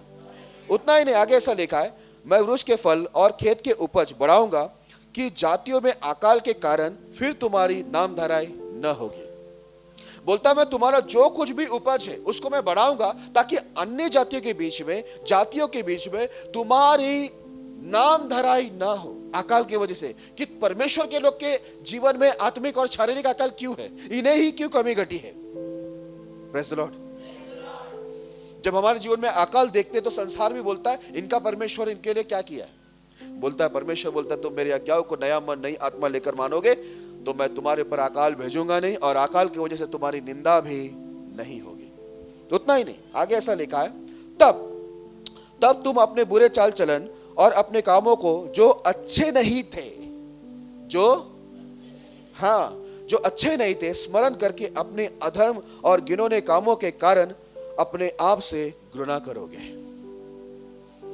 एक व्यक्ति जब खुद गलत करता है ना, उसको खुद को उसकी गलती पर क्या आनी चाहिए मालूम है? क्या नहीं चाहिए? एक व्यक्ति को उसके खुद के गलत चाल चलन, इधर क्या लिखा है, तब तुम अपने बुरे चाल चलन और अपने कामों को जो अच्छे नहीं थे, तुम्हारा बुरा चाल चलन और तुम्हारा काम जो अच्छे थे, ऐसा लिखा है, जो अच्छे नहीं थे उसी से तुम्हें क्या आएगी? घृणा आने लगेगी। क्योंकि तुम्हारे पास नई आशा, नया जीवन, नया बल, नया नाम, नया मन और नया आत्मा आ गया है। तुम आज्ञाओं को मानने लग गए हो, तुम परमेश्वर के प्रजा हो गए, परमेश्वर तुम्हारा परमेश्वर हो चुका है, और परमेश्वर तुम्हारे जीवन के अंदर काम करते हुए तुम्हें बुराई से हटाने का काम कर रहे हैं। तब तुम्हें क्या होगा? अपने ही वो जो अच्छे काम नहीं थे, बुरे काम थे, उससे खुद ही क्या होगा? घृणा आएगा। मेरे प्रिय लोगों, मैंने आपको बताया ना, एक व्यक्ति को खुद को ही अपने ऊपर दया नहीं आती है, उस पर दुनिया दया करके कोई फायदा नहीं। एक व्यक्ति को अपनी गलती पे पछतावा नहीं है, अपने अपराध पाप पर उसको दुख नहीं है, घृणा नहीं है, तो कोई भी व्यक्ति उसको उससे छुड़ा नहीं पाएगा। अगर आप कोई भी पापों के अंदर है, जब तक आपको वो पाप से, वो बुराई से घृणा नहीं आती है, दुनिया कितनी भी ताकत लगाए आपको नहीं छुड़ा सकता। हालेलुया। एक व्यक्ति को अपने गलत काम में घृणा आनी चाहिए। मैं एक एक को पकड़ा, एक मेरा अनुभव रहा इतने साल के अंदर, एक एक को पकड़ता हूं। शुरुआत उसने किया, चलो आओ मैं शुरुआत करता हूँ, गटर से मैं कुछ निकाल कर आपको खिलाना चाहता हूँ, चलो शुरुआत मेरे से ही, मैं आपको शुरुआत कर, आओ ना खाओ, शुरुआत मैं करता हूँ, खाओगे नहीं खाओगे? तब बोल हाँ शुरुआत आपने किया, क्या टेस्टी है, ऐसा कोई बोलेगा? नहीं। बस पाप के लिए शुरुआत वहां से हुआ, उसने पहला किया, उसने बोला, उसका ये, मैं तो अपने आप को I am not wrong. English बंद कर। इंग्लिश बोलने से क्या परमेश्वर ऊपर खुश होकर तेरे को माफ करेंगे? ऐसा नहीं है इधर। आई एम नॉट रॉन्ग हो गया, मुझे नहीं लगता मैं गलत है, तो तू है कौन? तुझे नहीं लगता तो क्या तुझे मर्डर करके, मुझे नहीं लगता जज साहब कि मैं गलत हूं। दफा 302 के तहत सबको सीधा लटकाते, इसको उल्टा लटका के फांसी दो, क्योंकि इसे लगता नहीं इतने सबूत देने के बाद। इसको नीचे से गले में डाल के दोनों तरफ से घसीटो इसको। तुम्हें नहीं लगता तो क्या हो गया? अरे भाई पौलुस बोला मुझे भी मेरा मन दोषी नहीं ठहराता था, लेकिन मैं इससे निर्दोष होता ऐसा नहीं है बोलता। परखने वाला प्रभु है, न्याय उसके हाथ में, नियम उसके पास है। तुम्हें क्या लगता है? लिखा है जब मैं ये सब काम करूंगा, नया मन दूंगा, नई आत्मा दूंगा, मेरी आज्ञाओं को जब तुम मानना शुरू करोगे ना, मेरे काम को जब तुम देखोगे, गौर से देखोगे मेरे कामों को, तब तुम्हें अपने ही गलत चाल चलन पर जो अच्छे नहीं थे घृणा आएगी। एक व्यक्ति को अपने स्वभाव पर, अपने गलत काम पर, अपने गलत व्यवहार पर, अपने अपराध, अपने पाप पर जब तक खुद को ही उसे घृणा नहीं आएगी, तब तक दुनिया उसको समझा समझा कर कुछ होने वाला, क्योंकि उसे घृणा नहीं है ना। एक जगह पर गया मैं, वहां पर काम करता था, हमारे केरला के अंकल बहुत दारू पीते, बहुत गुटखा खाते, खा थूकते रहते, इतना मरने को आ गया है तो भी खा रहे। मैं बोला अंकल मैं आपके लिए प्रार्थना करूंगा। तो पूछा कौन से विषय? आपका गुटखा और शराब। तो ऐसा कुछ कर्मा था क्या? ऐसा तो कुछ कर्मा था? फुकट का मेरा पीना छूट जाएगा, इधर गुटखा खाना छूट, ये सब तू कर मत, मेरे को पीना जरूरी है बोला। तो मार बोला, क्या कर सकते? उसको उस पर दया नहीं आ रही, वो उसको घृणा नहीं आ रहा है वो चीजों से, तो मैं आप मेहनत करके फायदा नहीं। एक व्यक्ति को व्यभिचार से घृणा नहीं आ रहा है, गलत कामों से घृणा नहीं आ रहा है, उसको अपने आप में ही शर्म आनी चाहिए। अपने गलत काम में उसको फील होना चाहिए, एहसास होना चाहिए कि मैं गलत हूं, तब परमेश्वर का कार्य आपके ऊपर शुरू होगा। जब तक आप बोलेगा ना आई एम नॉट रॉन्ग, मुझे तो नहीं लगता मैं गलत हूं, जब भी कुछ होता है ना हादसा, घर वाले खड़े होते, पाशी ऐसा हुआ क्यों? ऐसा इसलिए हुआ क्योंकि सामने वालों को ही अपने गलत काम से घृणा नहीं आती है, इसलिए हुआ। अभी पूछने की जरूरत ही नहीं, मैं अभी आपको बता देता हूं, क्योंकि सामने वाले को ही पड़ी नहीं है, बस हम लोग ही घसीटते रहते हैं। आओ टाइम पर प्रार्थना करो, उपवास करो, वचन मानो, तुम्हारा भला होगा, ये हम ही पंडित की तरह बोलते रहते। लेकिन सामने वाला उधर जाके फोटो भेज रहा है मुझे स्टेटस में, टॉयलेट टॉयलेट टॉयलेट, इतना अर्जेंट है, सब टॉयलेट खाली करवाओ, पांचों का, उसका भी नीचे का खाली करवा रहे।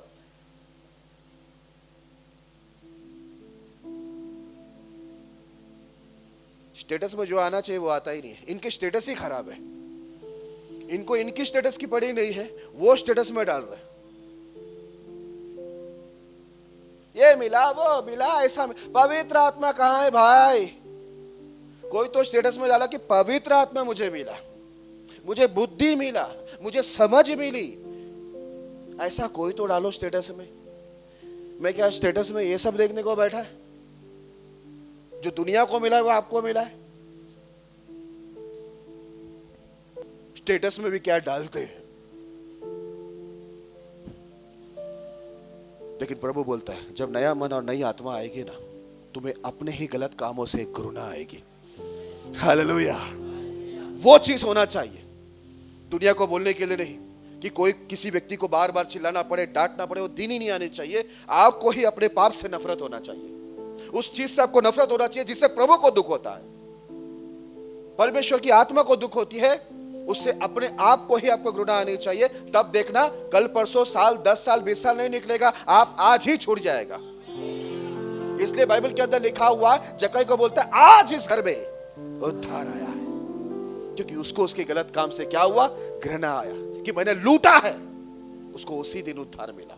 वो पापी स्त्रियों को उसी समय प्रायश्चित हुआ, इसलिए उनको भी वहां पर क्षमा मिली, क्योंकि वहां पर आप देखते हैं उनको प्रायश्चित जो देखते हैं, उन लोग को अपने गलत कामों से घृणा आ रहा था।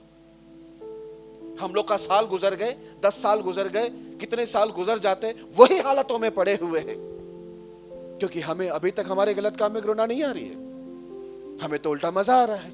तो कैसे छुटकारा होगा? चलो समय बहुत जा रहा है यहाँ पर। सपने की पुस्तक 3 अध्याय 9 वचन। उस समय मैं देश देश के लोगों से एक नई और शुद्ध भाषा बुलाऊंगा कि वे सब के सब यहोवा से प्रार्थना करें और एक मन से कंधा मिलाए हुए उसकी सेवा करें। हालेलुया। और जब एक व्यक्ति को नई आशा मिली, हाँ, नया जीवन मिला, नया बल मिला, नया नाम मिला, नया मन मिला, नई आत्मा मिली, और उसको अपने पापों से घृणा आने लगा, बुरे चाल चलन से, बाइबल के अंदर लिखा मैं उनके लिए एक नया भाषा, एक शुद्ध भाषा बुलवाऊंगा। और मेरा वो एक नया भाषा, जो शुद्ध भाषा मैं उनके लिए बुलवाऊंगा, लिखा हुआ वे सब आकर मेरे सामने क्या करेंगे? प्रार्थना करेंगे। वो लोग मेरी आवाजों को सुनेंगे, उनके लिए एक नई भाषा होगी, वो मुझसे प्रार्थना करेंगे। और ऐसा लिखा, और एक मन से कंधा मिलाए हुए उसकी सेवा करेंगे। हालेलुया। आज देखो, एक कंधा किधर, एक कंधा कहां पर, एक कंधा किधर है? मैं कंधा इधर हूं। तू कंधा आज आने वाला है कि नहीं? कंधा नहीं, आज टाइम नहीं कंधे को, कंधे का मूड नहीं है, कंधा थक गया है, कंधे का टांग दुख रहा है, कंधे का क्या क्या दुख रहा है पता नहीं। लेकिन इधर क्या लिखा मालूम है? एक नया भाषा मैं बुलवाऊंगा, जिससे सब आकर मुझसे क्या करेंगे? प्रार्थना करेंगे। हालेलुया। एक बार उसको वापस पढ़ता हूं मैं। उस समय देश देश के लोगों से एक नई और शुद्ध भाषा बुलवाऊंगा कि वे सब के सब यहोवा से प्रार्थना करें और एक मन से कंधे मिलाए हुए उसकी सेवा करें। जिस दिन नया मन नई आत्मा आएगी मेरे प्रिय लोगों, याद रखना, जिस दिन हमको अपने गुनाहों से घृणा आएगी, परमेश्वर एक नया भाषा हम लोग को बुलवाएगा, जिससे हम सब आकर उस देश देश के लोगों से प्रार्थना करेंगे और कंधे से कंधे मिलाकर परमेश्वर की सेवा करेंगे। आज समस्या ये है, सब में नया आत्मा नहीं है, सब में नया मन नहीं है। समस्या ये है कि इसके लिए सबका मन एक नहीं होता, कंधे से कंधा मिला नहीं पा रहे, वो नई भाषा उन लोग के अंदर से वो आ नहीं पा रहा, उनको समझ में नहीं आ रही है, क्योंकि वो लोग अपने आप को नया नहीं किया। बस साल नया हो रहा है, अच्छे कपड़े सिलाओ क्योंकि साल नया हो रहा है। अरे भाई 2024 हो चुका है, नया साल प्रति वर्ष आता है, नया साल तो और भी आने वाला है। आपका जीवन कब नया होगा? आपकी गवाही कब नहीं होगी? आपका स्वभाव कब नया होगा? आपकी गवाही कब नहीं होगी?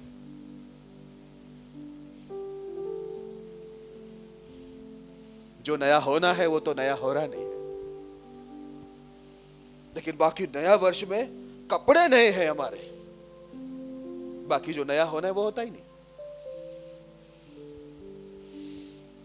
हालेलुया। एक नई भाषा बुलवाऊंगा जिससे सब आकर प्रार्थना करेंगे और सब कंधे से कंधा मिलाकर क्या करेंगे? प्रभु की सेवा करेंगे। ओके, और क्या होगा? इब्रानी की पुस्तक 10 अध्याय 19 वचन। इब्रानी की पुस्तक 10 अध्याय 19 वचन।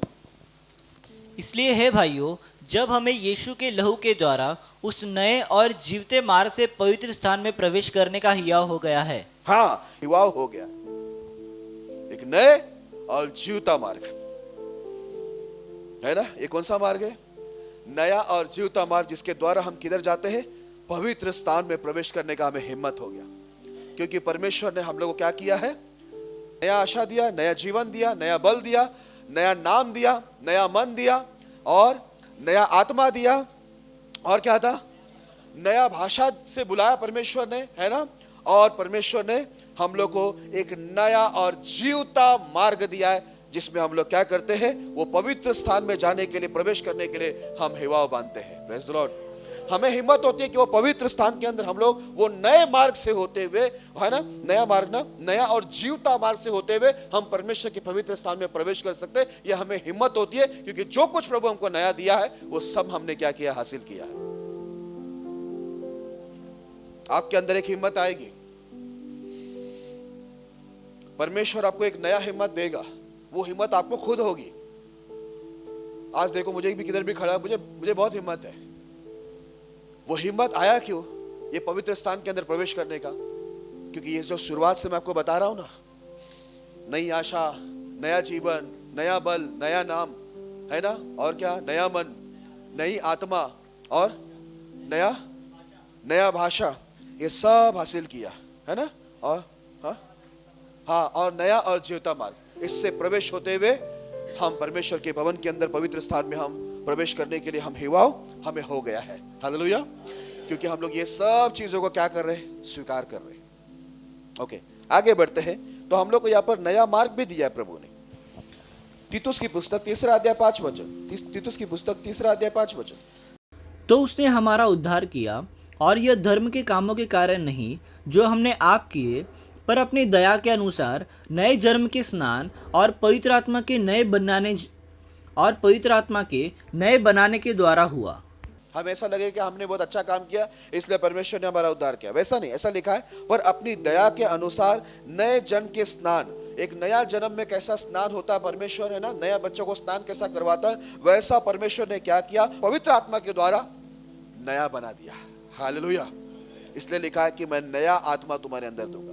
जब नया आत्मा आता है हम लोग नए बन जाते हैं, हमारा उद्धार हो जाता है, छुटकारा। उद्धार का मतलब है पापों से, सब बातों से जो हमने पहले किया है, पाप हो, शाप हो, हर चीज से क्या हो जाता है? उद्धार हो जाता है, यदि पवित्र आत्मा का स्नान आपको हो जाए। एक नया बच्चा को कैसा स्नान देते वैसे पवित्र आत्मा का स्नान हो जाएगा, आपका भी उद्धार हो जाएगा। आज बहुत लोगों को छुटकारे की जरूरत है, इस कलीसिया में भी बहुत लोगों को छुटकारा की जरूरत है, लेकिन समस्या यह है उनको अपने पापों से घृणा नहीं आती, उनको उनके उद्धार की चिंता नहीं, छुटकारा की चिंता नहीं है, उनको अपने ऊपर ही दया नहीं आता है, वो अपने लिए मेहनत नहीं करना चाहते हैं। तो मुझे बताइए ना, मैं प्रचार के सिवा और क्या कर सकता हूं? मैं हमेशा बोलता है, एक व्यक्ति खड्डे में गिरे या गटर में गिरे, मैं हाथ दे रहा हूं पर सामने वाला हाथ नहीं दे रहा है, तो मुझे बताइए मैं उनको कैसे बचाऊं? आप समझ रहे? सामने वाले को भी प्रयास होनी चाहिए ना, सामने वाले की भी जिम्मेदारी होनी चाहिए ना, सामने वाले की भी सहयोग होनी चाहिए ना कि मैं वहां से निकलूं।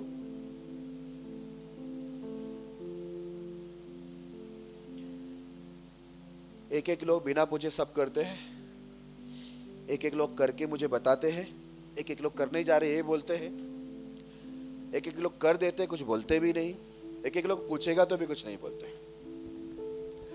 ऐसे अजीब अजीब लोग हैं। और एक एक लोग को मैं बाहर से मुझे मालूमात पड़े, मैं इंक्वायरी करता हूं तो डायरेक्ट बोलता है, देखा देखा क्या देखा? किसको?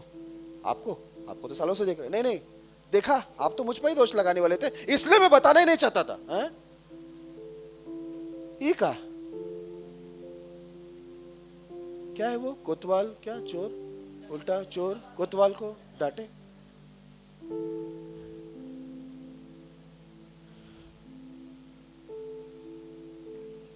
पतरस ने बोला, प्रभु मैं पापी हूं। उसने अपने आप से बताया, बोला आज से तू मच्छी को नहीं मनुष्य को पकड़ेगा। जक्कई ने अपने आप से बताया कि मैंने लोगों को लूटा है, तो बोला आज इस घर में क्या आया है? उद्धार आया है। जितने लोगों ने कबूली दिया, बाइबल को जाकर ठीक से पढ़ के देखना, जो सामने से कबूली दिया वहां पर पूरा पूरा उद्धार आया है। लुपा छुपी से नहीं मेरे प्रिय लोगों। अगर छुटकारा की जरूरत आपको है तो सहयोग भी आपको ही करना पड़ेगा, मेहनत भी आपको करना पड़ेगा, आप ही को अपने ऊपर दया करना पड़ेगा, तब जाकर हमारा काम, हमारी प्रार्थना और परमेश्वर की दया वो सब आपके ऊपर काम कर जाएगी। हालेलुया। लेकिन आपको ही अपनी चिंता नहीं है तो हम लोग इधर 100 दिन का उपवास करेंगे तो हम मर जाएंगे, लेकिन तुम्हारा उद्धार नहीं होने वाला है। हालेलुया। फिर आप बोलेंगे वैसे पास्टर जी बहुत अच्छे थे, हमारे पीछे कितना काम किया, आज भी मुझे याद आता है, आ गया मैं वापस। अरे यार शिट, वो तो ऐसे एक्टिंग कर रही थी। मैं कहां मरा था? मरने के बाद सब बोलते हैं अच्छे है ना, जिंदा रहेगा तो बोले क्या है ये, ऐसा बोलना नहीं चाहिए ना, ऐसा बोलना चाहिए क्या इसको? कैसे लोग हैं सबके सामने अपनी इज्जत की बात लगा, क्या जरूरत है इनको भी बोलने की? अकेले भी बोल सकते हैं ना। अरे भाई मैं केरला का हूं, अरे सॉरी मैं भूल गया था। फिर उनको याद आता है अरे वो तो बम्बैया है। मरने के बाद अच्छा था, बहुत अच्छा था, उनके जैसा ना सच बोलता हो कोई नहीं है। और मैं आके खड़ा हो गया फिर तुरंत बोले इसकी आत्मा को मुक्ति दो रे, वापस क्यों आ गए? हालेलुया। ओके, क्या पढ़ा हमने? तीतुस का ना? हाँ, अभी पढ़िए। तो ये आत्मा के हमें, जो आत्मा पवित्र आत्मा के हमें नया बनाने के द्वारा हुआ, परमेश्वर की आत्मा के द्वारा हम लोग को नया किया गया है। आज देखो मैं एक गुंडा व्यक्ति, एक टपोरी व्यक्ति, आक्रामक, अगर बदल गया तो जेल में पवित्र आत्मा मुझे मिला, जगा दिया परमेश्वर की आत्मा को प्रार्थना के साथ में, क्योंकि मैं सुधरना चाहता था। अपनी मर्जी से नहीं बिगड़ा था, दुनिया के अंदर बिगड़ गया था, लेकिन जब अवसर मिला तो ऐसा पकड़ा कि 18 साल हो गया, अभी भी कोई हिला नहीं सका। और ना छोड़ूंगा मैं परमेश्वर को, किसी भी हालत में नहीं छोड़ूंगा, क्योंकि ऐसा परमेश्वर मिलना ही मेरे लिए बहुत बड़ी बात है। वो परमेश्वर छोड़ने ऐसा परमेश्वर है? बिल्कुल नहीं। और मैं फेंक रहा नहीं हूं, वो परमेश्वर को छोड़ नहीं सकता, उतना अच्छा परमेश्वर है वो। ओके, 2 कुरिन्ती 5वां अध्याय 17 वचन। 2 कुरिन्ती 5वां अध्याय 17 वचन। इसलिए यदि कोई मसीह में है तो वह नई सृष्टि है, पुरानी बातें बीत गई है, देखो सब बातें नई हो गई है। यह है हमारा विषय का नाम। इसलिए यदि कोई मसीह में है, अभी है या नहीं वो आप देखो, क्योंकि बपतिस्मा लेने वाले मसीह में ऐसा जरूरी नहीं, कलीसिया में आने वाले मसीह में ऐसा जरूरी नहीं। परमेश्वर बोलते यदि मसीह में है और मसीह तुम में है, दोनों होना चाहिए। मैंने कहा ना, हम मोदी साहब को पहचानते हैं और मोदी साहब भी हमें पहचानना चाहिए। समझ में आ रहा है? इधर लिखा है इसलिए यदि कोई मसीह में है तो वह नई सृष्टि है, पुरानी बातें बीत गई, देखो सब बातें नई हो गई। परमेश्वर ने सब नया किया हमारे लिए। नया, हमको मृत्यु के अंदर, नूहा चारों तरफ मृत्यु को देख रहा है, लाशें देख रहे, सब मर चुके। उसके बीच में वो जैतून का पत्ता जब कबूतर के चोंच में देखा, जिसमें उसमें कितने सारे गुण थे वो जैतून के अंदर, वो देखने पर उसको नई आशा आई। इज़रा में लिखा है नया जीवन मिला। फिर हमने पढ़ा नया बल मिला। फिर हमने आगे पढ़ा कि हमें नया नाम मिला। फिर हमने देखा नया मन मिला। फिर हमने देखा परमेश्वर बोलता मैं नया आत्मा भी तुम्हें दूंगा। उसके बाद क्या मिला? नया भाषा भी मिला, है ना। उसके बाद क्या मिला? हाँ, नया, हमको नया और जीवता मार्ग भी परमेश्वर ने दिया, जिसके द्वारा हम आत्मा में होकर क्या किया? हम लोग ने उद्धार को पाया। हालेलुया, नया बन गए हम लोग। इसलिए लिखा है आप पुरानी बातें बीत गए, जितने लोग मसीह में वो सब नई सृष्टि है, देखो सब बातें नई हो गई। आप परमेश्वर हमको इतना सारा चीज नया रखा हुआ है। नई आशा, नया जीवन मिला, नया बल मिला, नया नाम मिला, नया मन मिला, नई आत्मा मिला, नया भाषा मिला, नया जीवन का मार्ग मिला और नया जन्म भी हमको मिला। हालेलुया, ये सब कुछ नया हो गया। लिखा है देखो सब नई हो गई, ऐसा लिखा है ना। अब सब परमेश्वर ने हमको नया दिया है, बचा क्या है अभी? पॉइंट बताना जरा। प्रभु में हमें नया जीवन कैसे मिलता है? पहला पतरस पहला अध्याय 23 वचन। पहला पतरस पहला अध्याय 23 वचन। क्योंकि तुमने नाशवान नहीं पर अविनाशी बीज से परमेश्वर के जीवते और सदा ठहरने वाले वचन के द्वारा नया जन्म पाया है। हालेलुया, ये सब कुछ हम लोग को जो नया मिला है ना, प्रभु में जो नया जीवन हम लोग कैसे मिलता हमने बताया। इधर लिखा है क्योंकि तुमने नाशवान नहीं पर अविनाशी बीज से परमेश्वर के जीवते और सदा ठहरने वाले वचन के द्वारा नया जन्म पाया। किसके द्वारा नया जन्म पाया? वचन के। जो वचन को हम लोग पढ़ना नहीं चाहते, सुनना नहीं चाहते, स्वीकार करना नहीं चाहते, जिस वचन से हम लोगों को गुस्सा आता है, मेरे प्रिय लोगों, वही वचन हम लोगों को क्या दे रहा है? नया जीवन दे रहा है, क्योंकि वो सदा ठहरने वाला जीवित वचन है। जितना ये वचन को पढ़ोगे, सुनोगे, समझोगे और उसको स्वीकार करोगे, उसके अनुसार चलोगे, ये आपको लगातार क्या देता जाएगा मालूम है? नया जीवन। सब कुछ नया करेगा। जो मैं शुरुआत से बताया सब आपके लिए रखा हुआ है। अब जब परमेश्वर ने सब कुछ नया कर दिया है तो अभी हमें क्या करना है? जरा बताना पॉइंट। परमेश्वर ने सब कुछ नया कर दिया है, अब हमें क्या करना चाहिए वो जरूरी है। भैया ने बोला पुरानी बातें भूल जानी चाहिए, अच्छी बात है, वो भी बहुत अच्छा है, वो भी सही बात है कि भूलनी चाहिए पुरानी बातें। आगे और क्या करना चाहिए वो जरूरी है। प्रभु तो सब नया दे दिया है। पहला कुरिन्थी 5 अध्याय 7 वचन। पहला कुरिन्थी 5 अध्याय 7 वचन। पुराना खमीर निकालकर अपने आप को शुद्ध करो कि नया गूंदा हुआ आटा बन जाओ, ताकि तुम अखमीरी हो, क्योंकि हमारा भी फसह जो मसीह है बलिदान हुआ है। हालेलुया। पौलुस पुराने नियम को अच्छा जानने वाला, सब बातों को देखा, पढ़ा और उसने क्या बोला मालूम है? क्या बन जाओ? हाँ, इतना ही बोला। चलो कोई अच्छे से बोल के दिखाओ। हाँ, डायरेक्ट नया आटा नहीं बन सकते हैं। हाँ, नया बनने के लिए वो पुराना जो स्वभाव है, पुराने हरकतें, जो कुछ पुराना था ना, वो हटाना जरूरी है। लिखा है पुराना खमीर को हटाओ, ऐसा लिखा हुआ है ना। पुराना खमीर निकाल कर, ऐसा नहीं बोला नया आटा बन जाओ सब लोग, नया आटा गूंदा वो आटा बनो, ऐसा बोला? बन ही नहीं सकते। क्यों नहीं बन सकते? खमीर अंदर है ना। बोला पहले पुराने खमीर को निकाल कर नया गूंदा हुआ आटा बन जाओ। हालेलुया, जो प्रभु के लिए उपयोगी हो, क्योंकि परमेश्वर अखमीर है, उसके अंदर कोई मिलावट नहीं है। इसलिए पौलुस पुराना नियम को सब देखते हुए बोला तुम लोग क्या करो, पहले खमीर को निकालो, क्योंकि जब तक खमीर नहीं निकलेगा। इसलिए यीशु मसीह, एक व्यक्ति बोला प्रभु मैं आपके पीछे आना चाहता हूं। बोला बेशक तू आ सकता है, लेकिन पहले क्या कर? अपने आप को इनकार कर। यही चीज सबसे नहीं होती है कि हम अपने आप को, अपने स्वभाव को, अपने पुरानी हरकतों को, पुराने मनुष्यत्व को हम इनकार नहीं करते, बस चलना प्रभु के साथ चाहते हैं। भाई मेरे प्रिय लोगों, मैं आपको बता दूं, हम संसार और संसार के बनाने वाले दोनों को एक साथ खुश नहीं कर सकते।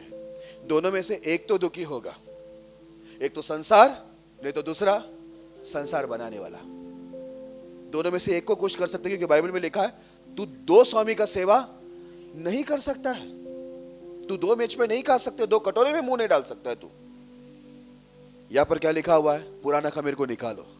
इसका मतलब है पुराना जितने भी स्वभाव है, पुरानी हरकतें, पुरानी अभिलाषा है, जो कुछ आपके अंदर पुराना पहले उसे निकालो और क्या बनो? नया गूंदा हुआ आटा बनो, जो प्रभु के लिए उपयोग है। ओके, हमें बनना है नया गूंदा हुआ आटा, खमीर को निकालकर, पुराना खमीर को निकालकर। और क्या करना है? कुलुस्सी उसका 3 अध्याय 9 और 10 वचन। एक दूसरे से झूठ मत बोलो, क्योंकि तुमने पुराने मनुष्यत्व को उसके कामों समेत उतार डाला है और नए मनुष्यत्व को पहन लिया है, जो अपने सृजनहार के स्वरूप के अनुसार ज्ञान प्राप्त करने के लिए नया बनता जाता है। हालेलुया। दूसरा ऐसा लिखा हुआ है, एक दूसरे से झूठ मत बोलो, जो है वो बोलो।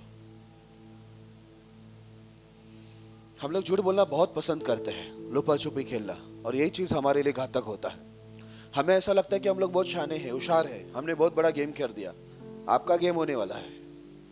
आपने बड़ा गेम नहीं किया, आपका गेम हो जाएगा।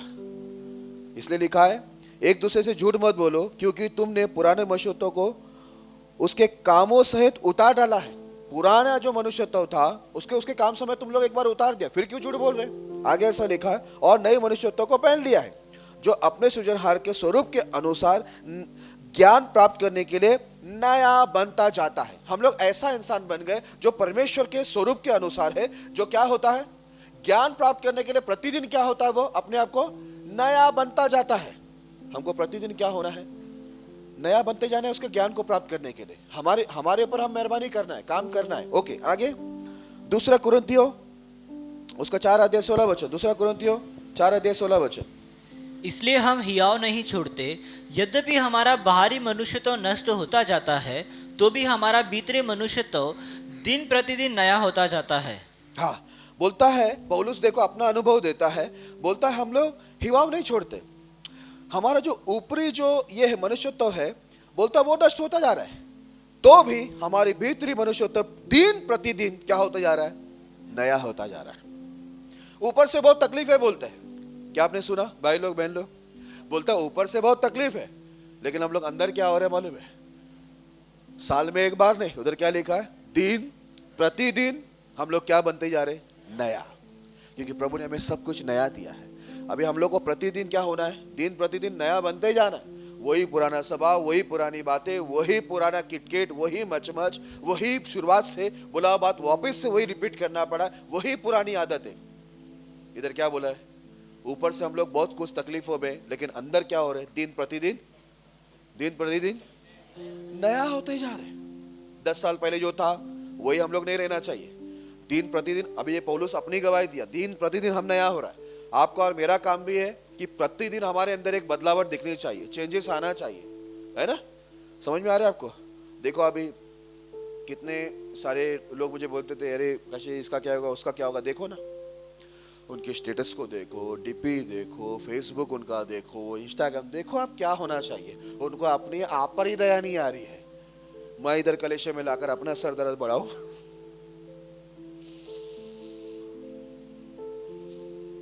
आपको लगता है पास्टर सब कुछ कर सकता है? नहीं नहीं नहीं नहीं, सब कुछ करने के लिए सामने वाले की इच्छा भी होनी चाहिए। यीशु के सामने से यहूदा के अंदर शैतान घुस कर उसको लेके गया और वो आत्महत्या करके मर गया। कुछ किया यीशु कुछ कर पाया? इतना ताकतवर परमेश्वर कुछ कर पाया? नहीं। तो मैं तो यीशु से बहुत नीचे हूं ना, उसकी जूते की इतना भी नहीं हूं मैं, तो मैं क्या करूंगा? सामने वाले की भी तो इच्छा होनी चाहिए। अभी देखो यहूदा यीशु के साथ भी था और संसार के साथ भी था। वो परमेश्वर और शैतान दोनों के साथ था वो। इसी वजह से शैतान उसको उठा के लेके गया, वो भी यीशु के सामने। मैं भी क्या कर सकता? कुछ नहीं। इसलिए तो लिखा हुआ है वो दिन प्रतिदिन क्या हो रहे थे? नया। आज आपको और मेरे को भी याद रखना है मेरे प्रिय लोगों, हमारे पीछे हमें मेहनत करना, दिन प्रतिदिन हम नया होना, कपड़े में, बाल में, स्वभाव में, बात करने में, व्यवहार में, प्रतिदिन हम लोग नया होना चाहिए। नया मतलब प्रभु के नियम के अनुसार नया होना चाहिए। हम अपने आप पर मेहरबान होना चाहिए। ओके, एक वचन पढ़ना, मत्ती उसका 9 अध्याय 17 वचन। जल्दी पढ़िए, मत्ती 9 अध्याय 17 वचन। और लोग नया दाखरस पुरानी मशकों में नहीं भरते हैं, क्योंकि ऐसा करने से मशकें फट जाती है और दाखरस बह जाता है और मशकें नष्ट हो जाती है, परंतु नया दाखरस नई मशकों में भरते हैं और वे दोनों बचे रहते हैं। हालेलुया। अभी ध्यान देना, मैं खत्म कर रहा हूँ, ठीक है? इसके बाद 3 वचन पढ़ के मैं खत्म कर रहा हूं। बोलता नया दाखरस पुराने मशकों में नहीं भरे जाते। क्यों? अगर दाखरस नया है, मशका पुराना है, तो क्या हो जाएगा मालूम है? ये नया दाखरस उसमें जाने से मशका क्या हो जाएगा? फट जाएगा। और क्या होगा? मशका भी गया और क्या हो गया? दाखरस भी वेस्ट हो गया। बोलता नया दाखरस नए मशके में भरा जाता है, तो दोनों क्या रहते हैं? उधर लिखा है बचे रहेंगे। परमेश्वर नया नया वचन हम लोग को देता है ना? सब कुछ नया दिया। नया मैंने बताया ना क्या था? नया आशा था, नया जीवन, नया बल, नया नाम, नया मन, नई आत्मा, नई भाषा, नया और जीवता मार्ग, है ना? और नया जन्म और नई सृष्टि। हमको सब कुछ नया करके दिया। लेकिन अगर हम ही पुराने हैं तो बोलता है ये नया दाखरस इसे क्या करेगा मालूम? ये मशके को फाड़ डालेगा। अभी करना यह है, जो सब कुछ नया दिया है वो अंदर आने के लिए हमें क्या करना पड़ेगा? नया होना पड़ेगा। नया आशा आप में तब काम करेगा, नया बल आप में तब काम करेगा जब आप खुद अपने आप को नया बनाते हैं। उसके नीचे वाला वचन पढ़ना, लूका उसका 5 अध्याय 38 वचन, लूका 5 का 38। परंतु नया दाखरस नई मशकों में भरना चाहिए। नया दाखरस किधर भरना चाहिए? हाँ, इतना सारा नया जो परमेश्वर ने हमको दिया है ना, कि मैं सब नया कर देता हूं, ये सब नया के लिए हम भी क्या होना पड़ेगा मालूम है? नया होना पड़ेगा। क्योंकि नया दाखरस नए मशकों में ही भरना चाहिए। बोलता है किधर भी जाकर भरेगा तो वो उसे क्या करेगा? जूना मशका रहेगा तो फाड़ देगा। बोलता है फिर मशका भी वेस्ट और दाखरस भी वेस्ट, दोनों गया। फायदा क्या?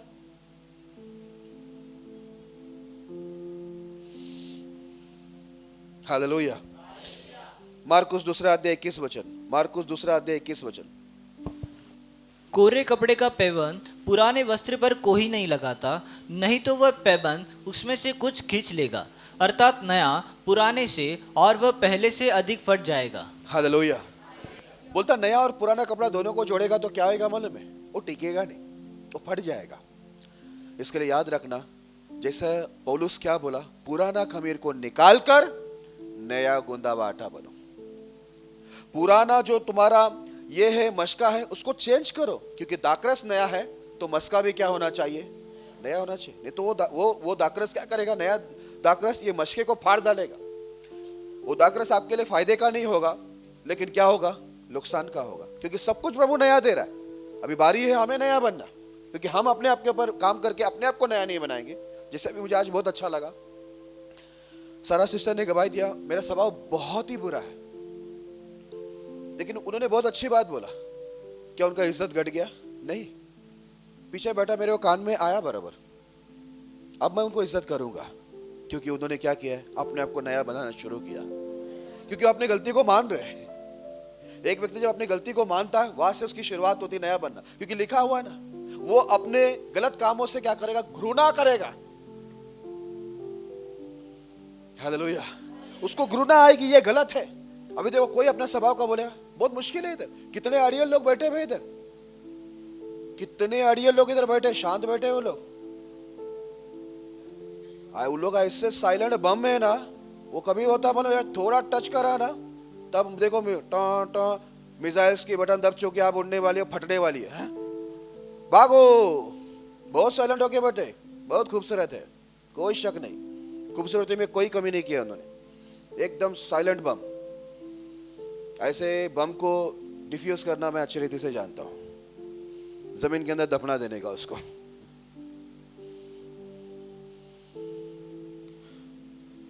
छेड़ने के बाद मालूम पड़ता है कबूली नहीं देंगे वो लोग। क्यों मालूम है?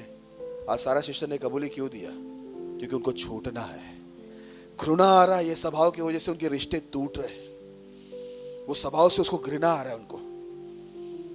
ये होता है जब पवित्र परमेश्वर की आत्मा आती है, काम करता है। सारा सिस्टर अपने कमरे बंद करते हैं, मुझे बताते, प्रार्थना करते हैं अकेला। उनका बेटा उतना प्रार्थना वाला नहीं, लेकिन वो प्रार्थना करते हैं। प्रार्थना में बैठते हैं, गिड़गिड़ाते, रोते हैं, तब परमेश्वर की आत्मा काम करती है और वो एहसास दिलाती है कि गुनाहों को कबूल कर। लोग अपने लिए दुआ नहीं करेंगे तो कैसा होगा छुटकारा? नहीं हो सकता। ओके, अब परमेश्वर सब कुछ नया किया, तो अभी हमें क्या करना चाहिए, मैंने बताया कि हमें नया बनना चाहिए, क्योंकि नया दाखरस नए मशके में ही रखना चाहिए। नहीं तो मशका फटेगा, दाखरस बह जाएगा, लेकिन अगर नया दाखरस नए मशके में डालेगा तो दोनों बचे रहेंगे, नहीं तो एक दूसरे को फाड़ेगा। तो आज सब कुछ परमेश्वर नया किया है, लेकिन हमें नया होना बाकी है। हमें अपने आप के पीछे काम करना है, तो ही ये क्या होगा, हम बने रहेंगे, नहीं तो हम फट जाएंगे। ओके, आखिरी वचन पढ़ते समाप्त करते हैं। इब्रानी की पुस्तक 6 अध्याय 5 से 8। इब्रानी की पुस्तक 6 अध्याय 5 से 8। और परमेश्वर के उत्तम वचन का और आने वाले युग की सामर्थ का स्वाद चख चुके हैं। यदि वे भटक जाए तो उन्हें मन फिराव के लिए फिर नया बनाना अनहोना है, क्योंकि वे परमेश्वर के पुत्र को अपने लिए फिर क्रूस पर चढ़ाते हैं और प्रगट में उस पर कलंक लगाते हैं। क्योंकि जो भूमि वर्षा के पानी को जो उस पर बार बार पड़ता है पी पी कर जिन लोगों के लिए वह ज्योति बोई जाती है, उनके काम का साग पात उपजाती है, वह परमेश्वर से आशीष पाती है। पर यदि वह झाड़ी और उटकटारे उगाती है तो निकम्मी और श्रापित होने पर है और उसका अंत जलाया जाना है। हालेलुया। अभी ध्यान देना, आखिरी वचन है, एक्सप्लेन कर रहा, अच्छे से ध्यान दे। मैंने बताया आपको कितना सारा चीज प्रभु हमको नया दिया है ना। हर चीज परमेश्वर ने हमारे लिए नया किया। मैं फिर से एक बार दोहराता हूं, नया आशा दिया, नया जीवन दिया, नया बल दिया, नया नाम, नया मन, नई आत्मा, नई भाषा, नया और जीवता मार्ग, नया जन्म, नई सृष्टि। परमेश्वर ने सब कुछ हमें नया दिया और बोला कि अभी तुम भी क्या करो, अपने मशके को नया बनाओ ताकि नया दाखरस तुम में काम करे। पौलुस बोलता, मैं दिन प्रतिदिन अपने आप को क्या करता हूं, नया करता हूं। अभी हमें अपने पीछे काम करना, क्योंकि यदि हम नया नहीं है, अगर हम अपने को नया नहीं बनाते तो इतने सारे जो वादे हमको दिए गए, इतनी सारी आशा हमको दी गई, इतनी सारी बातें हमको दी गई, ये हम में काम नहीं कर पाएगा। उल्टा ये हमको नुकसान पहुंचा देगा, क्योंकि दाखरस नया है। क्योंकि दाखरस नया है तो मशका भी क्या होना चाहिए, नहीं तो काम नहीं करेगा। वो अंदर आते ही क्या करेगा, सीधा वो मशका को फाड़ डालेगा। ओके, यहां पर ऐसा लिखा हुआ है, और परमेश्वर के उत्तम वचन का और आने वाले युग की सामर्थ का स्वाद चख चुके हैं, यदि वे भटक जाए। देखो अभी ये सब स्वाद आपने चखा, इतने पॉइंट का सब मैंने आपको समझाया या सालों से समझाया, उसका स्वाद आपने चखा कि नहीं चखा, चखा ना। लिखा है ये स्वाद परमेश्वर के वचनों का, सामर्थ का, सबका स्वाद चखने के बाद यदि वे भटक जाए तो उन्हें मन फिराव के लिए नया बनाना अनहोना है। इतना चखने के बाद, सालों तक चखने के बाद फिर भी भटक जाए तो फिर क्या होगा, नया बनाना, क्योंकि वो बिना चखे नहीं भटका है। देखो कोई बिना चखे भटका है तो हम उसको रास्ते पे ला सकते हैं, क्योंकि वह अनजान है। लेकिन एक व्यक्ति चख कर जानबूझ के भटक रहा है, इधर, अब ये मैं नहीं कह रहा, ये परमेश्वर का वचन कहता है, उनको नया बनाना। आप चाहते को उसको नया बना के दो पास्टर जी, लेकिन इधर क्या लिखा है, स्वाद चखने के बाद यदि वो भटकता है तो उसको फिर से मन फिराव के लिए नया बनाना अनहोना है, क्योंकि उसने दोबारा क्या किया है, यीशु मसीह को दोबारा फिर से क्रूस पर चढ़ाकर उसको कलंकित कर दिया है। ये बोलने के बाद तुरंत परमेश्वर दो उदाहरण देते हैं। यदि बार बार वर्षा होने पर जमीन या पेड़ पौधे वो साग पात देती है जो उपयोगी है, जो खा सकते हैं, तो बोलता है उस पेड़ पौधे को, उस जमीन को क्या मिलेगी, परमेश्वर की ओर से आशीष मिलेगी। लेकिन बार बार वचनों का वर्षा होने के बाद अगर फिर भी वो ऊंट कटेरे कांटा लेके आती है, जंगली पेड़ पौधे को लेके आती है जो उपयोगी नहीं है, तो बोलता है वो शापित है, निकम्मी है, और उसका अंत क्या है मालूम है, जलाया जाना है। ये आपके और मेरे लिए बात कर रहा है, क्योंकि वर्षा तो हो रही है, उसके जीवते वचन के द्वारा हम लोग को नया जन्म मिलने के लिए परमेश्वर लगातार उसके वचनों का वर्षा ला रहा है। इसके लिए हमने ऊपर पढ़ा कि एक बार स्वाद इतना कुछ चखा, इतनी बारिश उसने ले ली, उसके बाद भी वो फल ठीक नहीं ला रहा है, वो स्वाद चखने के बाद भी भटक रहा है, तो उसको नया बनाना अनहोना है। उसका अंत फल एक ही है कि वो क्या किया जाएगा, जलाया जाएगा। मेरे प्रिय लोग, आप पूछते हैं कि मेरा भाई का क्या होगा, मेरी बहन का क्या होगा, मेरी पत्नी का क्या होगा, मेरा पति का क्या होगा, मेरे बच्चों का क्या होगा। स्वाद चखने के बाद कोई भटक रहा है, उसका अंत फल नाशी है, क्योंकि वो स्वाद चखे है। उनको नया बनाना अनहोना है, क्योंकि वो लोग स्वाद चखकर उसको इनकार कर रहे हैं। अगर वो अनजाने में इनकार करते तो उसको ला सकता, उसे बता सकते कि देखो प्रभु तुमको नया करना चाहता है। लेकिन जिसको सब कुछ मालूम है और फिर भी वो भटक रहे, तो परमेश्वर की आत्मा कहती है उसे नया बनाना अनहोना समझते हैं। मुश्किल वो नहीं हो सकता, क्योंकि सामने वाला अपनी मर्जी से भटक रहा है, वो जानबूझ के भटक रहा है, अनहोना है। और लिखा है बार बार वर्षा होकर भी ये ऊंट कटोरे दे रहे हैं ना, तो बोलते ये निकम्मी और शापित है और इसका अंत फल आग में जलाया जाना है। लेकिन जितने लोग ये वचन की वर्षा को लेकर प्रतिदिन अपने आप को बदलते हैं, देखो एक दिन में एक इंसान नहीं बदलता। मुझे निकलना था तो मैंने प्रार्थना करके निकल गया। अब जिसको निकलना नहीं है तो उनका नया बनाना अनहोना है। अब प्रभु बोला अनहोना, तो आप मुझे आकर पूछेगा पशी कुछ ना कुछ होना, अनहोना नहीं, पशी कुछ ना कुछ तो होना। प्रभु कहता है अनहोना, क्योंकि वो लोग ने स्वाद को क्या किया है, ये चखने के बाद बाहर हो रहे हैं, चखने के बाद। हाँ, एक चीज का वेट करना, उनका अंतफल नाश है। फिर वह आपका परिवार का हो या फिर मेरे परिवार का हो। आप मुझे पूछ के फायदा नहीं, मैं आपको पूछ के फायदा नहीं, क्योंकि परमेश्वर बोलता है देखो सब कुछ नई हो गई। जब सब कुछ नया हो गया तो हमें भी तो नया बनना चाहिए। जब प्रभु हमें सब कुछ नया दे रहा है मेरे प्रिय लोगों, तो हमें नया बनने में क्या दिक्कत है। नया दाखरस आ गया है इतने सारे पॉइंट के साथ, वो पॉइंट को लेके आना जरा स्क्रीन पर। इतने पॉइंट परमेश्वर देखकर बोलता है सब कुछ परमेश्वर हमें नया करके दिया है। बोलते हैं मशके अभी नया होना है। पौलुस बोलता मैं तो दिन प्रतिदिन नया होता जा रहा हूं। ऊपर से बहुत तकलीफ है, लेकिन अंदर से मैं भीतर ही भीतर दिन प्रतिदिन अपने पीछे काम कर रहा हूं। इसलिए मैं बोलता हूं एक व्यक्ति अपने पर दयालु कृपालु ना हो तो मैं आप कोई भी दुनिया की ताकत और पास्टर कुछ नहीं कर पाएंगे। हालेलुया। अब हमें नया बनना है, अपने आप को नया बनाना है प्रभु के अंदर। साल का नया का खुशी मत बनाओ जो संसार बनाती है।